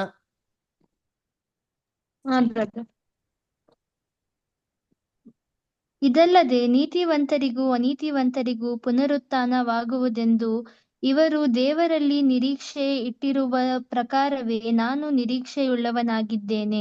ನೋಡ್ರ, ನೀತಿವಂತರಿಗೂ ಅನೀತಿವಂತರಿಗೂ ಪುನರುತ್ಥಾನ. ನೋಡಿ ಎಷ್ಟು ಹೇಳ್ತಾಳೆ, ಅದೇ ಹೇಳ್ತಾರ. ನಂಬೋರ್ಗು ನಮ್ದಿರೋರ್ಗು ಎಲ್ಲರಿಗೂ ಪುನರುತ್ಥಾನ ಇದೆ. ನೀತಿವಂತರ ಯಾರು? ಎಲ್ಲಾರ ನೀತಿವಂತರ ಯಾರಪ್ಪ ಅವ್ರೆ? ಅದರ ಕರ್ತನಲ್ಲಿ ಪ್ರೀತಿ ಅಂತ ಸ್ವರಗಳು ನೋಡ್ಬೇಕ್ರೆ ನೀತಿವಂತರು ಯಾರಿಲ್ಲ. ಅವಾಗ ನೋಡಲ್ಲ ನೀತಿವಂತರು ಒಬ್ಬನೂ ಇಲ್ಲ, ಒಬ್ಬರು ಇಲ್ಲ ಅಂತ. ಮತ್ತೆ ನೀತಿವಂತ ಯಾರಪ್ಪ ಅಂದ್ರೆ ಯೇಸು ಕ್ರಿಸ್ತನ ನಂಬಿ ಅಲ್ಲಿ ಸ್ವಲ್ಪ ಒಳ್ಳೆ ಕೆಲಸಗಳು ಮಾಡೋನು ಏನ್ರಿ? ನೀತಿವಂತರು. ನೀತಿ ವಸ್ತ್ರ ಧರಿಸ್ಕೊಂಡು. ಅದರ ಏಷ್ಯಾ 61:10 ಹೇಳ್ತಲ್ಲ, ಆ ನೀತಿವಂತರಿಂದ ಕ್ರೈಸ್ತರು ಅವ್ರಿಗೂ ಪುನರುತ್ಥಾನ ಇದೆ. ನಮ್ದೇನಂತ ಅವಿಶ್ವಾಸಿಗಳಾಗಿರಂತ ಏನ್ರಿ ಅನ್ಯ ಜನಗಳು ಕೂಡ ಏನ್ರಿ ಪುನರುತ್ಥಾನ ಇದೆ ಅಂತೆ ಅಲ್ವರ? ಆಮೇಲೆ ನೋಡ್ರಿ, ಇದೇ ಮಾತ್ರ ಯೇಸು ಕ್ರಿಸ್ತ ಕೂಡ ಹೇಳ್ತಾರೆ. ಯೋಹಾನ 5:28-29. ಗೌರಮ್ಮ ಅಮೃತ ಅಷ್ಟು ಓದ್ತೀರಾ? ಯೋಹಾನ 5:28-29. ಅಮೃತ ಅಷ್ಟರ್ ಓದ್ರಿ. 28-29. ಅದಕ್ಕೆ ಆಶ್ಚರ್ಯಪಡಬೇಡಿರಿ, ಸಮಾಧಿಗಳಲ್ಲಿರುವವರೆಲ್ಲರೂ ಆತನ ಧ್ವನಿಯನ್ನು ಕೇಳಿ ಎದ್ದು ಹೊರಗೆ ಬರುವ ಕಾಲ ಬರುತ್ತದೆ. ಒಳ್ಳೆಯದು ಮಾಡಿದವರಿಗೆ ಜೀವಕ್ಕಾಗಿ ಪುನರುತ್ಥಾನವಾಗುವುದು, ಕೆಟ್ಟದನ್ನು ನಡೆಸಿದವರಿಗೆ ತೀರ್ಪಿಗಾಗಿ ಪುನರುತ್ಥಾನವಾಗುವುದು. ನೋಡ್ರ, ಸತ್ತವ್ರು ಎಲ್ಲಾರು ಇದ್ ಬರ್ತಾರೆ, ಸಮಾಧಿ ಮೇಲೆ ಎಲ್ಲಾರು ಇದ್ ಬರ್ತಾರೆ ಅಂತಾರಿ. ಎಲ್ಲರೇ ಸಮಾಧಿಯವ್ರೆ. ನಾನು ಹೇಳ್ತಾರೆ ಯೇಸು ಕ್ರಿಸ್ತ ಹೇಳ್ತಾರೆ, ಇವರೆಲ್ಲರೂ ಇದ್ ಬರ್ತಾರೆ ಅಂತಾರಿ. ಕೆಟ್ಟದ್ ಮಾಡಿದವ್ರಿಗೂ ಪುನರುತ್ಥಾನ ಇದೆ, ಒಳ್ಳೇದ್ ಮಾಡಿದವ್ರಿಗೂ ಪುನರುತ್ಥಾನ. ಯಾರು ಒಳ್ಳೆಯವರು? ಅದೇ ನೀತಿವಂತರು, ಕ್ರೈಸ್ತವ್ರುಗಳು. ಯೇಸು ಕ್ರಿಸ್ತನ್ ನಂಬಿಟ್ಟು ಅಲ್ಲಿ ಸ್ವಲ್ಪ ಒಳ್ಳೆ ಕೆಲಸ ಮಾಡಂತ ಕ್ರೈಸ್ತವ್ರು, ಇವ್ರಿಗೂ ಪುನರುತ್ಥಾನ ಇದೆ. ಕೆಟ್ಟವ್ರು ಯಾರಪ್ಪ? ಅವಿಶ್ವಾಸಿಗಳು, ಅನೀತಿವಂತರು. ಇವ್ರಿಗೂ ಏನಾಗಿದೆ? ಪುನರುತ್ಥಾನ ಇದೆ. ಇಬ್ಬರಿಗೂ ಏನಾಗಿದೆ? ಪುನರುತ್ಥಾನ ಇದೆ. ನೋಡೋರ ಏನ್ರಿ? ಒಳ್ಳೇದ್ ಮಾಡಿದವರು ಜೀವಕ್ಕಾಗಿ ಪುನರುತ್ಥಾನ, ಕೆಟ್ಟದ್ ಮಾಡಿದವ್ರು ಏನ್ರಿ? ತೀರ್ಪಿಗಾಗಿ ಪುನರುತ್ಥಾನ. ಅದಕ್ಕೆ ತೀರ್ಪು ಅಂತಂದ್ರೆ ಎಲ್ಲ ಏನ್ ತಿಳ್ಕೊಂಡ್ಬಿಡ್ತಾರೆ. ತೀರ್ಪು ಅಂದ್ರೆ ಬದವರು ಯೇಸು ಕ್ರಿಸ್ತ ಎಡಂಬರಿಕೆಯಲ್ಲಿ ಬರ್ತಾರೆ, ಬಿಳಿ ಸಿಂಹಾಸನ ಕೂತ್ಕೊಂತಾರೆ, ಜೀವ ಬಾಧ್ಯರ ಪಟ್ಟಿ ತೆಗಿತಾರೆ, ತೀರ್ಪು ಮಾಡ್ತಾರೆ. ಕೆಟ್ಟ ಕೆಲಸ ಮಾಡಿರೋರಿಗೆಲ್ಲ ಏನ್ ಮಾಡ್ತಾರೆ? ಅಗ್ನಿ ನರಕಕ್ಕೆ ಹಾಕ್ತಾರೆ. ಅದರ ಒಳ್ಳೆ ಕೆಲಸ ಮಾಡಿರೋಂಥವ್ರು ಎಲ್ಲಾರ್ಗು ಏನ್ ಮಾಡ್ತಾರೆ? ಅವ್ರನ್ನ ಪರಲೋಕಕ್ಕೆ ಕೊಂಡೋಗ್ತಾರೆ, ಪರದೇಶಕ್ಕೆ ಕೊಂಡೋಗ್ತಾರೆ. ಅವರು ಯುಗಾಂತಗಳು ಏನ್ ಮಾಡ್ತಾರೆ? ಸಂತೋಷವಾಗಿ ಚೆನ್ನಾಗಿರ್ತಾರೆ ಅಂತ. ಇದು ನ್ಯಾಯ ತೀರ್ಪು ಅಂದ್ರೆ ಎಲ್ಲರಿಗೂ ಇರೋಂಥ ಐಡಿಯಾ. ಮನ್ಸಲ್ಲಿ ಏನಂದ್ರೆ ಫಿಕ್ಸ್ ಮಾಡ್ಕೊಂಡ್ಬಿಟ್ಟಾರೆ ಅಲ್ವಾ? ಸರಿ, ಇವಾಗ ಒಂದು ವಾಕ್ಯ ಓದೋಣ ಏನ್ರಿ? ಏಷಾಯ 53:5. ದಯವಿಟ್ಟು ಯಾರು ಓದ್ರಿ. ಏಷಾಯ 53:5. ಯಾರ ಬ್ರದರ್ ಸಿಸ್ಟರ್ಸ್ ಓದ್ಬೋದಾ? ನಮ್ಮ ದ್ರೋಹಗಳ ದೆಸೆಯಿಂದ ಅವನಿಗೆ ಗಾಯವಾಯಿತು. ಇರಿ, ಒಂದೊಂದು ಅರ್ಥ ಮಾಡ್ಕೊಳ್ಳಿ. ನಮ್ಮ ದ್ರೋಹಗಳ ದೆಸೆಯಿಂದ ಯಾರು ಗಾಯವಾಯ್ತು? ಅವನಿಗೆ ಗಾಯವಾಯಿತು. ಯಾರ ದ್ರೋಹ? ನಮ್ಮ ದ್ರೋಹ. ಏನ್ರಿ? ಮನುಷ್ಯರ ದ್ರೋಹ ಯೇಸು ಕ್ರಿಸ್ತನ್ ಗಾಯವಾಯ್ತಂತೆ. ನೆಕ್ಸ್ಟ್ ಆಮೇಲೆ ನಮ್ಮ ಅಪರಾಧಗಳ ನಿಮಿತ್ತ ಅವನು ಜಜ್ಜಲ್ಪಟ್ಟನು. ನಮ್ಮ ಅಪರಾಧಗಳ ನಿಮಿತ್ತ ನಾವು ಮಾಡಿರೋ ಅಪರಾಧಗಳು ಇದು ನಿಮಿತ್ತ ಯಾರು ಜಜ್ಜಲ್ಪಟ್ಟಂತೆ? ಯೇಸು ಯೇಸು ಕ್ರಿಸ್ತು ಜಜ್ಜಲ್ಪಟ್ರು. ನಮ್ಮ ಅಂದ್ರೆ ಯಾರ್ರಿ? ಇಡೀ ಮನುಕುಲದ. ಅದರ ಆಮೇಲೆ ನೆಕ್ಸ್ಟ್, ನಮಗೆ ಸುಕ್ಷೇಮವನ್ನುಂಟು ಮಾಡುವ ದಂಡನೆಯನ್ನು ಅವನು ಅನುಭವಿಸಿದನು. ನಮಗೆ ಸುಕ್ಷೇಮವನ್ನು ಉಂಟು ಮಾಡೋದು ದಂಡನೆ. ನಮಗೇನೆಲ್ಲ ಬರ್ಬೇಕಾಯ್ತು ದಂಡನೆ, ಇದರಿಂದ ನಮಗೆ ಸುಕ್ಷೇಮ ಬರೋದು ನೋಡಿ. ಇದೆಲ್ಲ ಯಾರು ಅನುಭವಿಸಿದ್ರು? ಯೇಸು ಕ್ರಿಸ್ತು. ಜಗತ್ತಿನಂತ ಪ್ರತಿಯೊಬ್ಬರು ಮನುಷ್ಯರ ಒಂದು ದಂಡನೆ ಆತನ ಮೇಲೆ ಬಂತಂತೆ. ನೆಕ್ಸ್ಟ್ ಆಮೇಲೆ, ಅವನ ಬಾಸುಂಡೆಗಳಿಂದ ನಮಗೆ ಗುಣವಾಯಿತು. ಆತನ ಬಾಸುಂಡೆಗಳು ನೋಡಿ ಹೆಂಗೆಲ್ಲ ಹೊಡ್ತಾನೆ ಅಂತೀನಿ. ಯಾರು ಗುಣವಾಯ್ತು? ಇಡೀ ಮನುಕುಲಕ್ಕೆ ಗುಣವಾಯ್ತಂತೆ. ಅದರ ಕರ್ತನಲ್ಲಿ ಪ್ರೀತಿ ಅನ್ನೋಗಳು ಯೋಚನೆ ಮಾಡಿ, ನಮಗ್ ಬರ್ಬೇಕಂತ ಎಲ್ಲಾ ಏಟನ್ನು ಯಾರು ತಿಂದವ್ರೆ? ಯೇಸು ಕ್ರಿಸ್ತು ತಿಂದವ್ರೆ. ಅಲ್ವರ ನೋಡಿ, ಇವಾಗ ಒಂದು ಕತೆ ಹೇಳ್ತೀನಿ ಕೇಳ್ರಿ. ದುಬೈನಲ್ಲಿ ಯಾರ ಕಳ್ತನ ಮಾಡಿದ್ರೆ ಏನ್ ಮಾಡ್ತಾರೆ? ಈ ಪೊಲೀಸ್ ಸ್ಟೇಷನ್ ಕರ್ಕೊಂಡು ಹೋಗೋದು, ಕಟ್ಟೆ ಕರ್ಕೊಂಡು ಹೋಗ್ಬಿಟ್ಟು ಕೋರ್ಟ್ಗೆ ಹಾಕಿ ಇದೆಲ್ಲ ಮಾಡೋದಿಲ್ಲ. ಹಿಂಗೆ ಜನಗಳು ಸೇರ್ತಾರೆ, ರೋಡಲ್ಲಿ ಅಲ್ಲೇ ತೀರ್ಪು ಮಾಡ್ತಾರೆ. 50 ಚಡಿ ಏಟು ಕೊಡ್ತಾರೆ ಅವನಿಗೆ. ಹೆಂಗೆ ಕೊಡ್ತಾರೆ ಅಂತಂದ್ರೆ 50 ಚಡಿ ಏಟು ಹೊಡೆದಿರೋ ಏಟಿಗೆ ಅವ್ನು ನಡ್ಗೋಬಿಡ್ಬೇಕ್ರಿ. ಅದ್ರ ಬಿಡ್ಬೇಕು, ಹಂಗಿರ್ತಾರೆ ಭಯಂಕರ ಅಂತ ಏಟು. ಯೋಚನೆ ಮಾಡಿ. ಅಂತ ಸಂದರ್ಭದಲ್ಲಿ ನಾನು ದುಬೈಲಿದ್ದೀನಿ, ಕಳ್ತನ ಮಾಡ್ಬಿಟ್ಟೆ, ಸಿಗಾಕೊಂಬಿಟ್ಟೆ. ನನಗೇನು ಮಾಡಬೇಕು? 50 ಚಡಿ ಏಟು ಏನು ಮಾಡಬೇಕು? ನಮ್ಗೆ ಕೊಡ್ಬೇಕ್ರಿ. 50 ಚಡಿ ಏಟ್ಬಿಟ್ರಿ, ಅದರ 5 ಚಡಿ ಏಟಿಗೆ ನಾನು ಸತ್ತೇ ಹೋಗ್ಬಿಡ್ತೀನಿ ಅಲ್ವರ. ಅಂಥ ಸಂದರ್ಭದಲ್ಲಿ ಈ 50 ಚಡಿ ಏಟ್ನ ನನ್ನ ಕೈಲಿ ತೊಗೊಳಕ್ಕಾಗಲ್ಲ ಅಂತ ತಿಳ್ಕೊಳ್ಳಿ. ಆವಾಗ ನಮ್ಮ ಬ್ರದರ್ಗಳು ಯಾರೋ ನೋಡಿ, ರಂಗಸ್ವಾಮಿ ಬ್ರದರ್ ಇದ್ದಾರೆ, ರಾಮಕೃಷ್ಣ ಬ್ರದರ್ ಇದ್ದಾರೆ, ಅಲ್ವರ. ಇವ್ರು ಯಾರೋ ಮುಂದೆ ಬಂದ್ಬಿಟ್ಟು, ಬ್ರದರ್ ದಯವಿಟ್ಟು ಅವ್ರಿಗೆ ಕೊಟ್ಬಿಡಿ ಸರ್, ಅವ್ರು ಕೊಡ್ಬೇಕಂತ 50 ಚಡಿ ಏಟು ನನ್ಗೆ ಕೊಟ್ಬಿಡಿ ಸರ್ ಅಂತ ಅಂದ್ಬಿಟ್ಟು ನಮ್ಮ ಬ್ರದರ್ಸ್ಗಳ್ಯಾರೋ ಅನುಭವಿಸಿದ ಮೇಲೆ ನನ್ನೇನು ಮಾಡಬೇಕು? ನಾನು ಬಿಟ್ಬಿಡ್ಬೇಕ್ರಿ, ಬಿಡ್ಬೇಕು ಅಲ್ವರ. ಇಲ್ಲ, ಬಾಪ ನಿನ್ಗೂ ಕೊಡ್ತೀನಿ 50 ಅಂತಂದ್ರೆ ಅದು ನ್ಯಾಯವಾನ? ಅದು ನ್ಯಾಯನ? ಅನ್ಯಾಯ ಆಗ್ಬಿಡ್ತಾರೆ. ಯಾಕೆ? ನನಗ್ ಬರ್ಬೇಕಾದ್ರೆ ಎಲ್ಲ ದಂಡನೆ ಯಾರು ಅನುಭವಿಸಿದ್ದಾರೆ? ನಮ್ಮ ರಂಗಸ್ವಾಮಿ ಬದವರು, ರಾಮಕೃಷ್ಣ ಬದವರು ಅನುಭವಿಸಿದ್ಮೇಲೆ ತಿರ್ಗಾ ಕರ್ಬಿಟ್ಟು ನನ್ಗೆ ಅದೇ ಒಂದು ದಂಡನೆ ಕೊಟ್ರೆ ಇದು ನ್ಯಾಯನ? ಅದು ಅನ್ಯಾಯ ರೀ. ಹಂಗೆ ಯೇಸು ಕ್ರಿಸ್ತು ಪ್ರತಿಯೊಬ್ಬರು ಮನುಷ್ಯರ ಬಾಸುಂಡೆಗಳನ್ನ ಏನ್ರಿ ತಗೊಂಡು ನಮ್ಗೆಲ್ಲರಿಗೂ ಗುಣಪಡಿಸೋರೆ ಅಂತಂದ್ರೆ, ಜನಗಳನ್ನ ಇದೇ ತರ ಕ್ಯೂರಲ್ಲಿ ನಿಲ್ಸ್ಬಿಟ್ಟು ನೀನು ಹಿಂಗ್ ಮಾಡಿದೆ, ನೀನು ಹಂಗ್ ಮಾಡಿದೆ ಅಂದ್ಬಿಟ್ಟು ದಂಡನೆ ಕೊಡೋದು ನ್ಯಾಯ ತೀರ್ಪ? ಅನ್ಯಾಯ ತೀರ್ಪ ಆಗ್ಬಿಡ್ತದೆ. ಅದಕ್ಕೆ ನ್ಯಾಯ ತೀರ್ಪನ್ನು ಏನು ಅಂತಂದ್ಬಿಟ್ಟು ಪಾಠ ಇದೆ. ದೇವ್ರ ಸಿಗ್ತಾರೆ ಮುಂದೆ ಬರೋದ್ರೆಲ್ಲ ನೋಡೋಣ ನಾವು ಅಲ್ವರ. ಅದಕ್ಕೆ ಅವ್ನ ವಾಕ್ಯ ಓದೋಣ ನೋಡ್ರಿ. ತುಂಬಾ ಇಂಪಾರ್ಟೆಂಟ್ ವಾಕ್ಯ, ಕ್ರೈಸ್ತವ್ರಿಗೆ ಎಲ್ಲರಿಗೂ ತುಂಬಾ ಇಷ್ಟವಾಗಿರೋಂಥ ವಾಕ್ಯ ಯಾವುದು ಅಂದ್ರೆ ಯೋಹಾನ 3:16. ನಾವು ಅಲ್ಲೇ ಎನ್ಸ್ಬಿಡ್ತೀರಿ. 3:17 ಓದ್ಬೇಕ್ರಿ, ಇದಕ್ಕಿಂತ ತುಂಬಾ ಇಂಪಾರ್ಟೆಂಟು. ನೋಡಿ ಓದೋಣ. ಯೋಹಾನ 3:16 ಮತ್ತು 17 ಓದ್ರಿ ಯಾರಾದ್ರ. ದೇವರು ಲೋಕದ ಮೇಲೆ ಎಷ್ಟೋ ಪ್ರೀತಿಯನ್ನಿಟ್ಟು ತನ್ನ ಒಬ್ಬನೇ ಮಗನನ್ನು ಕೊಟ್ಟನು. ಆತನನ್ನು ನಂಬುವ ಒಬ್ಬನಾದರೂ ನಾಶವಾಗದೆ ಎಲ್ಲರೂ ನಿತ್ಯ ಜೀವವನ್ನು ಪಡೆಯಬೇಕೆಂದು ಆತನನ್ನು ಕೊಟ್ಟನು. ದೇವರು ತನ್ನ ಮಗನ ಮುಖಾಂತರ ಲೋಕಕ್ಕೆ ರಕ್ಷಣೆಯಾಗಬೇಕೆಂದು ಆತನನ್ನು ಕಳುಹಿಸಿಕೊಟ್ಟನೆ ಹೊರತು ತೀರ್ಪು ಮಾಡುವುದಕ್ಕಾಗಿ ಕಳುಹಿಸಲಿಲ್ಲ. ಅಂಡರ್ಲೈನ್ ಮಾಡ್ಕೊಳ್ರಿ. ಮಗನ್ನ ಕಳ್ಸಿಕೊಟ್ಟಿದ್ದು ರಕ್ಷಣೆ ಒಂದ್ಸದಕ್ಕಾಗ್ಲಿ ಹೊರತು ಕ್ಯೂನ ನಿಸ್ಬಿಟ್ಟು ತೀರ್ಪು ಮಾಡಿ ನರಕಕ್ಕೆ ಸ್ವರ್ಗಕ್ಕೆ ಹೋಗಂತಲ್ಲ ರೀ ಅಲ್ವರ. ಮತ್ತೆ ನ್ಯಾಯ ತೀರ್ಪನ್ನು ಏನೋ ಅದಕ್ಕೆ ಹಂಗೆ ಕ್ಲಾಸ್ ಇದೆ, 2 ಅವರ್ ಕ್ಲಾಸು. ದೈವ ಚಿತ್ತ ಇದ್ರೆ ನಮ್ಮ ನೋಡೋಣ ನ್ಯಾಯ ತೀರ್ಪನ್ನು ಏನು ಅಂತ. ಅದಕ್ಕೆ ಕರ್ತನಲ್ಲಿ ಪ್ರೀತಿಗಳೇ, ಈ ಸತ್ತವರೆಲ್ಲ ಯಾವಾಗಿಂದ ಬರ್ತಾರೆ? ಯೇಸು ಕ್ರಿಸ್ತು ಯಾವಾಗ ಎಲ್ಲರಿಗೂ ಪುನರುತ್ಥಾನ ಮಾಡ್ತಾರೆ ಅಂತಂದ್ರೆ ಕ್ರಿಸ್ತನು 2ನೇ ಬರುವಿಕೆಯಲ್ಲಿ ಬರ್ತಾರೆ. ನೀವೆಲ್ಲ ಕ್ರಿಸ್ತವ್ರು ತಾನೆ? ಎಲ್ಲ ಕ್ರೈಸ್ತವ್ರಲ್ವಾ? ಯೇಸು ಕ್ರಿಸ್ತು 2ನೇ ಬರುವಿಕೆಯಲ್ಲಿ ಬರ್ತಾರ ಇಲ್ವಾ? ಬರ್ತಾರೆ. ಏನಪ್ಪ ಬರ್ತಾನೆ? ಎಲ್ಲ ಬೈಬಲ್ ಓದಿದ್ರಲ್ವಾ? ಬೈಬಲ್ ಐತ್ ನೋಡ್ರಿ. ಯೇಸು ಕ್ರಿಸ್ತು 2ನೇ ಬರುವಿಕೆಯಲ್ಲಿ ಬರ್ತಾರೆ ಅಂತ. 2ನೇ ಬರುವಿಕೆಯಲ್ಲಿ ಬಂದು ಏನ್ ಮಾಡ್ತಾರೆ? ಭೂಲೋಕದಲ್ಲಿ ಎಷ್ಟು ವರ್ಷ ಇರ್ತಾರೆ? ಭೂಲೋಕದಲ್ಲಿ ಅವರು ಎಷ್ಟು ವರ್ಷ ಇರ್ತಾರೆ? ಜೀವಂತವಾಗಿರ್ತಾರೆ. ನೋಡ್ರ ಓದನ ಪ್ರಕಟಣೆ 20ನೇ ಅಧ್ಯಾಯ ಏನ್ರಿ? ದಯವಿಟ್ಟು ಪ್ರಕಟಣೆ 20ನೇ ಅಧ್ಯಾಯ ವಾಕ್ಯ ಏನ್ರಿ 6 ಓದಿಂತೀನಿ. ಪ್ರಕಟಣೆ 20:6 ಓದ್ರಿ ಯಾರಾದ್ರೂ ದಯವಿಟ್ಟು. ಪ್ರಥಮ ಪುನರುತ್ಥಾನದಲ್ಲಿ ಸೇರಿರುವವನು ಧನ್ಯನು, ಪರಿಶುದ್ಧನು ಆಗಿದ್ದಾನೆ. ಇಂಥವರ ಮೇಲೆ 2ನೆಯ ಮರಣಕ್ಕೆ ಅಧಿಕಾರವಿಲ್ಲ. ಆದರೆ ಅವರು ದೇವರಿಗೂ ಕ್ರಿಸ್ತನಿಗೂ ಯಾಜಕರಾಗಿ ಕ್ರಿಸ್ತನೊಂದಿಗೆ 1000 ವರ್ಷ ಆಳುವರು. ಎಷ್ಟು ವರ್ಷ ಅಂತೆ? ಕ್ರಿಸ್ತನೊಂದಿಗೆ ಎಷ್ಟು ವರ್ಷ ಆಳ್ವಿಕೆ? 1000 ವರ್ಷ. ಹಂಗಾರೆ ಯೇಸು ಕ್ರಿಸ್ತು 2ನೇ ಬರುವಿಕೆಯಲ್ಲಿ ಬಂದು ಭೂಲೋಕದಲ್ಲಿ ಎಷ್ಟು ವರ್ಷ ಆಳ್ವಿಕೆ ಮಾಡ್ತಾರೆ? 1000 ವರ್ಷ. 1000 ವರ್ಷ. ಅರ್ಥ ಮಾಡ್ಕೊಳ್ಳಿ. ಮತ್ತೆ 1000 ವರ್ಷದಲ್ಲಿ ಏನ್ ಮಾಡ್ತಾರೆ? ಅದರ 1000 ವರ್ಷ ಇಡೀ ಜಗತ್ತಿನ ಆಳ್ವಿಕೆ ಮಾಡ್ತಾರೆ. ಏನ್ ಮಾಡ್ತಾರೆ? ಏನೋ ಇರ್ಬೇಕು ತಾನೆ. ಈ 1000 ವರ್ಷ ಸುಮ್ನೆನಾ? ಎಸ್ ಮಾಡ್ರಿ. ಅದರ ಏನೋ ಮಾಡ್ಬೇಕಲ್ಲ. ಯೇಸು ಕ್ರಿಸ್ತನ್ ಏನ್ ಮಾಡ್ತಾರೆ ಅಂದ್ರೆ, ಅವ್ರ 2ನೇ ಬರಿಕೆಯಲ್ಲಿ ಬಂದಿದ್ಮೇಲೆ ಅವ್ರು ಮಾಡೋಂಥ ಮೊದಲನೇ ಕೆಲಸ ಏನಪ್ಪಾ ಅಂದ್ರೆ, ಸೇತಾನ ಕಟ್ಟಾಕ್ತಾರೆ. ಫಸ್ಟ್ 1000 ವರ್ಷ ಸೇತಾನ ಏನ್ ಮಾಡ್ತಾರೆ? ಕಟ್ಟಾಕ್ತಾರೆ. ಎಲ್ಲೈತಿ? ಹಾ, ಅದೇ 7ನೇ ವಚನದಲ್ಲಿ ಆ ವೆರಿ 1000 ಗುಡ್. ವರ್ಷಗಳು ತೀರಿ ಕಟ್ಟನೆ ಇಲ್ಲ, ಒಂದ್ ನಿಮಿಷ ರಿಜಿಸ್ಟರ್. ಅದು 1000 ವರ್ಷದ ನಂತರದ್ದು ಆಯ್ತಾ. 1000 ವರ್ಷದಲ್ಲಿ ಏನಾಗ್ತಾರೆ ಅಂದ್ಬಿಟ್ಟು ಪ್ರಕಟಣೆ 20ನೇ ಅಧ್ಯಾಯ 1ರಿಂದ 3 ರಿಜಿಸ್ಟರ್. ಆಗ ಒಬ್ಬ ದೇವದೂತನು ಅಧೋಲೋಕದ ಬೀಗದ ಕೈಯನ್ನು ದೊಡ್ಡ ಸರಪಣಿಯನ್ನು ಕೈಯಲ್ಲಿ ಹಿಡಿದುಕೊಂಡು ಪರಲೋಕದಿಂದ ಇಳಿದು ಬರುವುದನ್ನು ಕಂಡನು. ಅವನು ಪಿಶಾಚನು ಸೈತಾನನು ಆಗಿರುವ ಪುರಾತನ ಸರ್ಪವನೆಂಬ ಘಟಸರ್ಪನನ್ನು ಹಿಡಿದು 1000 ವರ್ಷ ಬಂಧನದಲ್ಲಿಟ್ಟನು. ಆ 1000 ವರ್ಷ ತಿರುವ ತನಕ ಸೈತಾನನಿನ್ನು ಜನಗಳನ್ನು ಮರಳುಗೊಳಿಸುತ್ತಾ ದೇವದೂತನು. ನೋಡ್ರ, ಇನ್ನೂ ಜನಗಳನ್ನ ಮರಳುಗೊಳಿಸದ ಹಾಗೆ ಅದೋ ಲೋಕದಲ್ಲಿ ದಬ್ಬಿ ಮುದ್ರೆ ಹಾಕದ್ರಂತೆ. ಎಷ್ಟು ವರ್ಷ?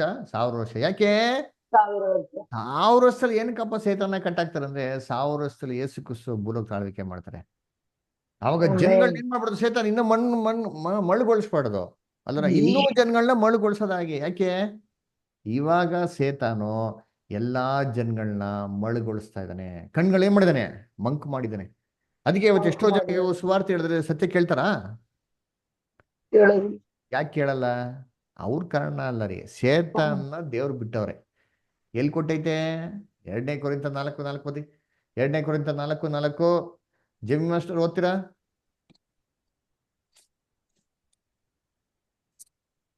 ದೇವರ ಪ್ರತಿರೂಪವಾಗಿರುವ ಕ್ರಿಸ್ತ ಪ್ರಭುವನು ಪ್ರಭಾವವನ್ನು ತೋರಿಸುವ ಸುವಾರ್ತೆಯ ಪ್ರಕಾಶವು ಉದಯವಾಗಬಾರದೆಂದು ಈ ಪ್ರಪಂಚದ ದೇವರು ನಂಬಿಕೆ ಇಲ್ಲದವರ ಮನಸ್ಸನ್ನು ಮಂಕು ಮಾಡಿದ್ದಾನೆ.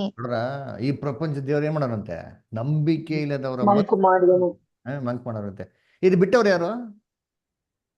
ದೇವರೇ ಬಿಟ್ಟವ್ರೆ ಅಲ್ವರ. ದೇವರು ಸೇತಾನ ದೇವ್ರು ಅಂತ ಕರೀತಾರಂತೆ. ನೋಡ್ರಿ, ಅವನ್ನ ಜಗತ್ತಲ್ಲಿ ಬಿಟ್ಟವ್ರಂತೆ ಎಲ್ಲಾನು ಮಂಕ್ ಮಾಡಕ್ಕೆ. ಅದಕ್ಕೆ ನಾವು ಸುವಾರ್ತೆ ಹೇಳಿದ್ರೆ ಎಷ್ಟು ಕೇಳಲ್ಲ ಅಲ್ವರ. ಅದಕ್ಕೆ 2ನೇ ಬರಿಕೆಯಲ್ಲಿ ಬಂದಾಗ ಇವನ್ನ ಕಟ್ಟಾಕ್ತಾರೆ.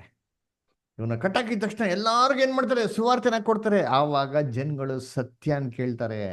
ಅದಕ್ಕೆ 1000 ವರ್ಷದಲ್ಲಿ ಯೇಸು ಕ್ರಿಸ್ತು ಎಲ್ಲಾರು ಸತ್ತೋಗಿರೋನ್ನ ವಾಪಸ್ ಭೂಮಿಗೆ ಏನ್ ಮಾಡೋದು? ಜೀವಂತವಾಗಿ ತರೋದು. ಕ್ರೈಸ್ತವರಿಗೆ ಪರಲೋಕ ರಕ್ಷಣೆ, ನಿತ್ಯ ಜೀವ. ಅವ್ರು ಪರಲೋಕ ಹೋಗ್ತಾರೆ. ನಮ್ಮ ದೇವರವ್ರು ಎಲ್ಲಿ ಹೋಗ್ತಾರೆ? ಇದೇ ಭೂಮಿಗೆ ಪುನರುತ್ತನಾಗಿ ಇದೇ ಭೂಮಿಗೆ ಜೀವಂತವಾಗಿ ಎದ್ದು ಬರ್ತಾರೆ. ಸೇತಾನ್ನ ಕಟ್ಟಾಕ್ತಾರೆ, ಸತ್ಯನ ಕೊಡ್ತಾರೆ. ನೋಡಿ, ವಾಕ್ಯ ಓದೋಣ. ನಾ ಫಸ್ಟ್ ಓದಲ್ಲ ವಾಕ್ಯದಲ್ಲಿ ನೋಡಿ ಓದೋಣ. ಎಲ್ಲಿ? ಅಮೃತ ಅಷ್ಟರು ಓದಿ. 1ನೇ ತಿಮೋತಿ 2ನೇ ಅಧ್ಯಾಯ 3ರಿಂದ 6.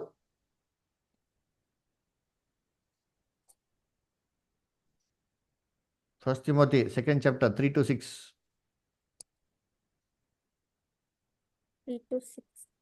ಹಾಗೆಯೇ ಮಾಡುವುದು ನಮ್ಮ ರಕ್ಷಕನಾದ ದೇವರ ಸನ್ನಿಧಿಯಲ್ಲಿ ಮೆಚ್ಚುಗೆಯಾಗಿಯೂ ಯೋಗ್ಯವಾಗಿಯೂ ಅದೇ. ಎಲ್ಲ ಮನುಷ್ಯರು ರಕ್ಷಣೆಯನ್ನು ಹೊಂದಿ ಸತ್ಯದ ಜ್ಞಾನಕ್ಕೆ ಸೇರಬೇಕೆಂಬುದು ಆತನ ಚಿತ್ತವಾಗಿದೆ. ಏಕೆಂದರೆ ದೇವರು ಒಬ್ಬನೇ, ದೇವರಿಗೂ ಮನುಷ್ಯರಿಗೂ ಮಧ್ಯಸ್ಥನೂ ಒಬ್ಬನೇ, ಆತನು ಮನುಷ್ಯನಾಗಿರುವ ಕ್ರಿಸ್ತ ಯೇಸುವೆ. ನೋಡ್ರ, ಆತನು ಹೇಳ್ತಾರೆ ಎಲ್ಲಾ ಮನುಷ್ಯರು ರಕ್ಷಣೆಗೆ ಹೊಂದಿ ಸತ್ಯಜ್ಞಾನ ದೇವ್ರ ಚಿತ್ತ ಅಂತೆ. ಏನಪ್ಪ ಸತ್ಯ ಅಂತಂದ್ರೆ, ದೇವರು ಒಬ್ಬನೇ, ದೇವರಿಗೂ ಮನುಷ್ಯರಿಗೂ ಮಧ್ಯಸ್ಥನು ಒಬ್ಬನೇ. ಅದ್ಯಾರು? ಮನುಷ್ಯ ಅಂತ ಯೇಸು ಕ್ರಿಸ್ತನು ಅಂತ. ಈ ಸತ್ಯ ಎಷ್ಟು ಜನ ಗೊತ್ತಾ? ನಮ್ಮ ಕ್ರೈಸ್ತವ್ರಿಗೆ ಗೊತ್ತಿಲ್ಲ. ಫಸ್ಟ್ ಆಫ್ ಆಲ್ ಏನ್ರಿ, ದೇವ್ರಿಗೂ ಮನುಷ್ಯರಿಗೂ ಮಧ್ಯಸ್ಥರು ಎಷ್ಟು ಜನ ಅಂದ್ರೆ, ಸೇಂಟ್ ಆಂಟೋನಿಯರ್ ಇದ್ದಾರೆ, ಸೇಂಟ್ ಮೇರಿ ಇದ್ದಾರೆ, ಸೇಂಟ್ ಜೇವಿಯರ್ ಇದ್ದಾರೆ, ಅದರ ಏನ್ರಿ ಸೇಂಟ್ ತೆರಿಸಾ ಇದ್ದಾರೆ ಅಂತೆಲ್ಲ ನಂಬ್ತಾರೆ. ಆದ್ರೆ ನಮ್ಮ ಕ್ರೈಸ್ತವ್ರಿಗೆ ಗೊತ್ತಿಲ್ಲ.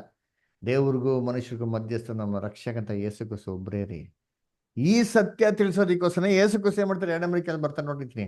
ಅದಕ್ಕೆ ಎಲ್ಲಾ ಮನುಷ್ಯರು ರಕ್ಷಣೆ ಒಂದು ಸತ್ಯಕ್ಕೆ ನನಗೆ ಬರೋದು ದೇವ್ರ ಚಿತ್ತ ಅಂತ. ನಮ್ಮ ಚಿತ್ತ ಏನು? ಇವಾಗ ಏನ್ ಹೇಳ್ತೀರಿ? ನಾವು ಸುವಾರ್ತೆ ಹೇಳ್ಬೇಕೇನು ಹೇಳ್ತೀರಿ? ಅಯ್ಯೋ ಬ್ರದರ್, ನೀವು ಸತ್ಯ ತಿಳ್ಕೊಳ್ಳಿ, ಸತ್ಯ ನಿಮ್ ಬಿಡುಗಡೆ ಮಾಡ್ತಾರೆ. ಸತ್ಯ ತಿಳ್ಕೊಳ್ಳಿ ನಿಮ್ ರಕ್ಷಣೆ ಬರ್ತಾರೆ ಅಂತ ಹೇಳ್ತೀರಿ. ಅದರ ಬೈಬಲ್ ಹೇಳ್ತಾರೆ ಎಲ್ಲಾರು ರಕ್ಷಣೆ ಹೊಂದಿ ಸತ್ಯಕ್ಕೆ ಬರ್ಬೇಕು ಅಂತ ಹೇಳ್ತಾರೆ. ನಾವು ಹೇಳೋದಕ್ಕೂ ದೇವ್ರ ಹೇಳೋದಕ್ಕೂ ಉಲ್ಟಾ ಆಯ್ತಲ್ವಾ? ದೇವ್ರು ಹೇಳ್ತಾರೆ ಫಸ್ಟ್ ರಕ್ಷಣೆ ಹೊಂದ್ರಿ, ಆಮೇಲೆ ಸತ್ಯಜ್ಞಾನಕ್ಕೆ ಬನ್ನಿ ಅಂತ ಹೇಳ್ತಾರೆ. ನಾವ್ ಹೇಳ್ಬೇಕೇನು ಹೇಳ್ತೀರಿ? ಫಸ್ಟ್ ಸತ್ಯಜ್ಞಾನಕ್ಕೆ ಬನ್ನಿ, ಯೇಸು ಕ್ರಿಸ್ತನ ಅಂಗೀಕಾರ ಮಾಡಿ ನೀವು ರಕ್ಷಣೆ ಹೊಂದ್ತೀರಾ ಅಂತ ಹೇಳ್ತಾರಲ್ಲ. ನಾವ್ ಹೇಳೋದಕ್ಕೂ ದೇವ್ರು ಹೇಳೋದಕ್ಕೂ ವ್ಯತ್ಯಾಸ ಇದೆ. ಯಾಕೆ ಗೊತ್ತಾ? ದೇವ್ರಿಗೆ ಚೆನ್ನಾಗಿ ಗೊತ್ತು. ಎಲ್ಲ ನಾಶ ಆಗ್ಬಿಟ್ಟವ್ರೆ, ಮರಣಕ್ಕೆ ಹೋಗ್ಬಿಟ್ಟಿದ್ರೆ. ಫಸ್ಟ್ ಇವ್ರನ್ನ ರಕ್ಷಿಸ್ಬೇಕ್ರಿ, ಮರಣದಿಂದ ರಕ್ಷಿಸ್ಬೇಕು, ವಿಮೋಚನೆ ಮಾಡಿ ತಿರ್ಗಾ ಪುನರ್ತನ ಮಾಡಿ ಇದೇ ಭೂಮಿಗೆ ಮಾಡಬೇಕು, ಅವ್ರನ್ನ ಕರ್ಕೊಂಬರ್ಬೇಕು. ಆದಾಗ ಈ ಮನೆ ಸತ್ಯದ ಜ್ಞಾನ ಕೊಡಕ್ ಸಾಧ್ಯ ಅಂತ. ಅದಕ್ಕೆ ಈ ಚಿತ್ತಾನ, ಈ ದೇವ್ರ ಚಿತ್ತಾನ ನೆರವೇರಿಸೋದಕ್ಕೆ ಕ್ರಿಸ್ತನ ಭೂಲೋಕ ಬಂದು ತಮ್ಮಣ್ಣನೇ ಮಾಡಿಕೊಟ್ಟಿದ್ದು. ಇದು ಯಾವಾಗ ನೆರವೇರ್ತದೆ? ಕ್ರಿಸ್ತನ 2ನೇ ಬರುವಿಕೆಯಲ್ಲಿ. ಅದಕ್ಕೆ ನಮ್ಮ ಕರ್ತನು ಒಂದು ಪ್ರಾರ್ಥನೆ ಹೇಳ್ಕೊಟ್ರು. ಏನ್ ಪ್ರಾರ್ಥನೆ ಹೇಳ್ಕೊಟ್ರು ಅದನ್ನು ಓದೋಣ. ಮತ್ತೆ 6ನೇ ಅಧ್ಯಾಯ 9 ಮತ್ತು 10 ದಯವಿಟ್ಟು ಓದಿ. ಆದದರಿಂದ ನೀವು ಹೇಗೆ ಪ್ರಾರ್ಥನೆ ಮಾಡತಕ್ಕದ್ದು: ಪರಲೋಕದಲ್ಲಿರುವ ನಮ್ಮ ತಂದೆಯೇ, ನಿನ್ನ ನಾಮವು ಪರಿಶುದ್ಧವೆಂದು ಎಣಿಸಲ್ಪಡಲಿ, ನಿನ್ನ ರಾಜ್ಯವು ಬರಲಿ, ನಿನ್ನ ಚಿತ್ತವು ಪರಲೋಕದಲ್ಲಿ ನೆರವೇರುವ ಪ್ರಕಾರ ಭೂಲೋಕದಲ್ಲಿಯೂ ನೆರವೇರಲಿ. ನೋಡ್ರ ಏನ್ ಹೇಳ್ತಾರೆ ಪ್ರಾರ್ಥನೆ? ಯೇಸು ಕ್ರಿಸ್ತನ ಪ್ರಾರ್ಥನೆ ಹೀಗೆ ಪ್ರಾರ್ಥನೆ ಮಾಡಿರಿ. ಎಂತ ಪ್ರಾರ್ಥನೆ ಮಾಡಿರಿ? ನಿನ್ನ ರಾಜ್ಯವು ಬರುವುದಾಗೆ. ಎಲ್ಲಿ ಬರಲಿ? ಭೂಲೋಕದಲ್ಲಿ ಬರಲಿ. ಇವತ್ತು ದೇವ್ರ ರಾಜ್ಯ ಭೂಲೋಕದಲ್ಲಿ ಐತಾ? ಎಲ್ಲ ಸೈತಾನ್ ಹಾಕೋಗಳು, ಸೈತಾನ್ ರಾಜ್ಯಗಳು ಇವತ್ತು ಅಲ್ವರ. ಒಂದು ಪಕ್ಷ ಬಿಟ್ಟರೆ ಇನ್ನೊಂದು ಪಕ್ಷ. ನಿನ್ನ ಚಿತ್ತವು ಪರಲೋಕದಲ್ಲಿ ನೆರವೇರ್ತಿರ್ಬೇಕಾ? ಎಲ್ಲಿ ನೆರವೇರಲಿ? ಭೂಲೋಕದಲ್ಲಿ ನೆರವೇರಲಿ. ಅಂದ್ರೆ ಪರಲೋಕದಲ್ಲಿ ದೇವ್ರ ಚಿತ್ತ ಇದೆಯಾ? ಆ ತರ ಭೂಲೋಕದಲ್ಲಿ ಇವತ್ತಿದೆಯಾ ದೇವ್ರ ಚಿತ್ತ? ಇಲ್ಲ ರೀ. ಎಲ್ಲ ಇದೆ ದೇವ್ರ ಚಿತ್ತ? ಬರೀ ಯುದ್ಧಗಳು, ಭೂಮಿಗಳು, ವಿಪತ್ತುಗಳು, ಬರೀ ಜಗಳ ಗಲಾಟೆ ಸಾಕಾಗ್ಬಿಡೈತೆ. ಟಿವಿ ಆನ್ ಮಾಡಿದ್ರೆ ಬರೀ ಕೆಟ್ಟದ್ದು news, breaking news, breaking news. ಎಲ್ಲಿದೆ ಸಮಾಧಾನ? ಎಲ್ಲಿದೆ? ಪರಲೋಕದಲ್ಲಿ ಇರೋ ತರ ದೇವ್ರ ಚಿತ್ತ ಇವತ್ತು ಭೂಲೋಕದಲ್ಲಿ ಎಲ್ಲಿದೆ? ಇದೆಯಾ? ಇಲ್ಲ ರೀ. ಈ ಚಿತ್ತ, ದೇವರ ಚಿತ್ತ ಪರಲೋಕದಲ್ಲಿ ಹೆಂಗಿದೆ, ಇದನ್ನು ನೆರವೇರಿಸೋದಕ್ಕೆ, ಇದನ್ನ ಭೂಲೋಕ ಸ್ಥಾಪನೆ ಮಾಡಕ್ಕೆ ಕ್ರಿಸ್ತನು ಬಂದಿದ್ದು. ಈ ರಾಜ್ಯವನ್ನು ಕ್ರಿಸ್ತನು 2ನೇ ಬರಿಕೆಯಲ್ಲಿ ಭೂಲೋಕ ಸ್ಥಾಪನೆ ಮಾಡ್ತಾರೆ. ಸತ್ತೋದವ್ರು ಎಲ್ಲಾರ್ದು ಏನ್ ಮಾಡ್ತಾರೆ? ಜೀವಂತವಾಗಿ ವಾಪಸ್ ಇದೇ ಭೂಮಿಗೆ ಕರ್ಕೊಂಬಂದು ಅವ್ರು ಸತ್ಯ ಅನ್ಕೊಡ್ತಾರೆ. ನೀವು ಹೇಳ್ಬೋದು ಬದರ್ ಇವಾಗ ಹೇಳೋದಕ್ಕೆ ಕೇಳ್ತಾರೆ, ಅವಾಗ ಹೆಂಗ್ ಕೇಳ್ತಾರೆ ಅಂತ. ಇವಾಗ ಕೇಳ್ತಾ ಇಲ್ಲ, ಯಾಕಂದ್ರೆ ಸೇತಾನ ಬಿಟ್ಟಿದ್ದಾರೆ. 1000 ವರ್ಷದಲ್ಲಿ ಕೇಳ್ತಾರೆ, ಯಾಕಂದ್ರೆ ಸೇತಾನ ಕಟ್ಟಾಕ್ತಾರೆ. ನನ್ನ ಕರ್ತಂಡಿ ಪ್ರೀತಿ ಅನ್ಸ್ಕೊಳ್ಳಿ. ಇದಕ್ಕಾಗಿ ಯೇಸು ಕ್ರಿಸ್ತ ತನ್ನ ಪ್ರಾಣ ನಿಮ್ಮಡ ಶಿಲುಬೆ ಮೇಲೆ ಕೊಟ್ಟಿದ್ದು. ಅಂದ್ರೆ ದಯವಿಟ್ಟು ಇದು ಈ ಕ್ಲಾಸಿನ ಅಂತ್ಯ. ಈ ಕ್ಲಾಸ್ನ ರೆಕಾರ್ಡಿಂಗು, ಯೂಟ್ಯೂಬ್ ರೆಕಾರ್ಡಿಂಗು ನೀವು ವಾಟ್ಸಪ್ ಗ್ರೂಪ್ಗೆ ನಾವು ಶೇರ್ ಮಾಡ್ತೀರಿ. ದಯವಿಟ್ಟು ಆ ವಾಟ್ಸಪ್ ಗ್ರೂಪಲ್ಲಿ ಯೂಟ್ಯೂಬ್ ರೆಕಾರ್ಡಿಂಗ್ನ ಕೇಳಿ, ಆ ಚಾನಲ್ಗೆ ಸಬ್ಸ್ಕ್ರೈಬ್ ಮಾಡಿ ಆಯಿತಾ. ನೀವೆಲ್ಲ ಫ್ರೆಂಡ್ಸ್, ರಿಲೇಟಿವ್ಸ್, ಕ್ರೈಸ್ತವ್ರಿಗೆ ಎಲ್ಲರಿಗೂ ಇದನ್ನ ಶೇರ್ ಮಾಡಿ ಆಯಿತಾ. ಇದು ಉಚಿತವಾಗಿರ್ತದೆ ಸ್ಟಡಿ, ಇದು ಯಾರಿಗೂ ದುಡ್ಡು ಇಸ್ಕೊಳಲ್ಲ, ಫ್ರೀ ಆಗಿರ್ತಾರೆ. ದಯವಿಟ್ಟು ಎಲ್ಲರಿಗೂ ಶೇರ್ ಮಾಡಿ. ಅದೇ ಥರ ಯಾರೋ ವಾಟ್ಸಪ್ ಗ್ರೂಪಲ್ಲಿ ಇಲ್ಲ ಅಂತಂದರೆ ನಿಮ್ಮ ನಂಬರ್ಗಳನ್ನ ನಮಗೆ ಕಳಿಸ್ಕೊಡಿ. ನಾವೇನು ಮಾಡ್ತೀರಿ, ವಾಟ್ಸಪ್ ಗ್ರೂಪ್ ಲಿಂಕ್ ಕಳಿಸ್ಕೊಡ್ತೀರಿ. ನೀವು ವಾಟ್ಸಪ್ ಗ್ರೂಪ್ಗೆ ಏನಾದ್ರು ಲಾಗಿನ್ ಆಗ್ಬೋದು. ಆವಾಗ ನಿಮಗೆಲ್ಲ ಅಪ್ಡೇಟ್ಸ್ಗಳು ಕ್ಲಾಸ್ ಬಗ್ಗೆ ಬರ್ತಾ ಇರ್ತದೆ. ಓಕೆನಾ? ಸೊ ದೇವರು ಈ ವಾಕ್ಯಗಳನ್ನ ಆಶೀರ್ವದಿಸಲಿ. ಯಾರಿಗಾರು ಏನೋ ಡೌಟ್ ಇದ್ರೆ ಕೇಳ್ಬೋದು. ಯಾರಿಗೇನೋ ಪ್ರಶ್ನೆಗಳಿದೆಯಾ, ಕೇಳೋಂಥದ್ದಿದೆಯಾ, ಕ್ವಶನ್ಸ್?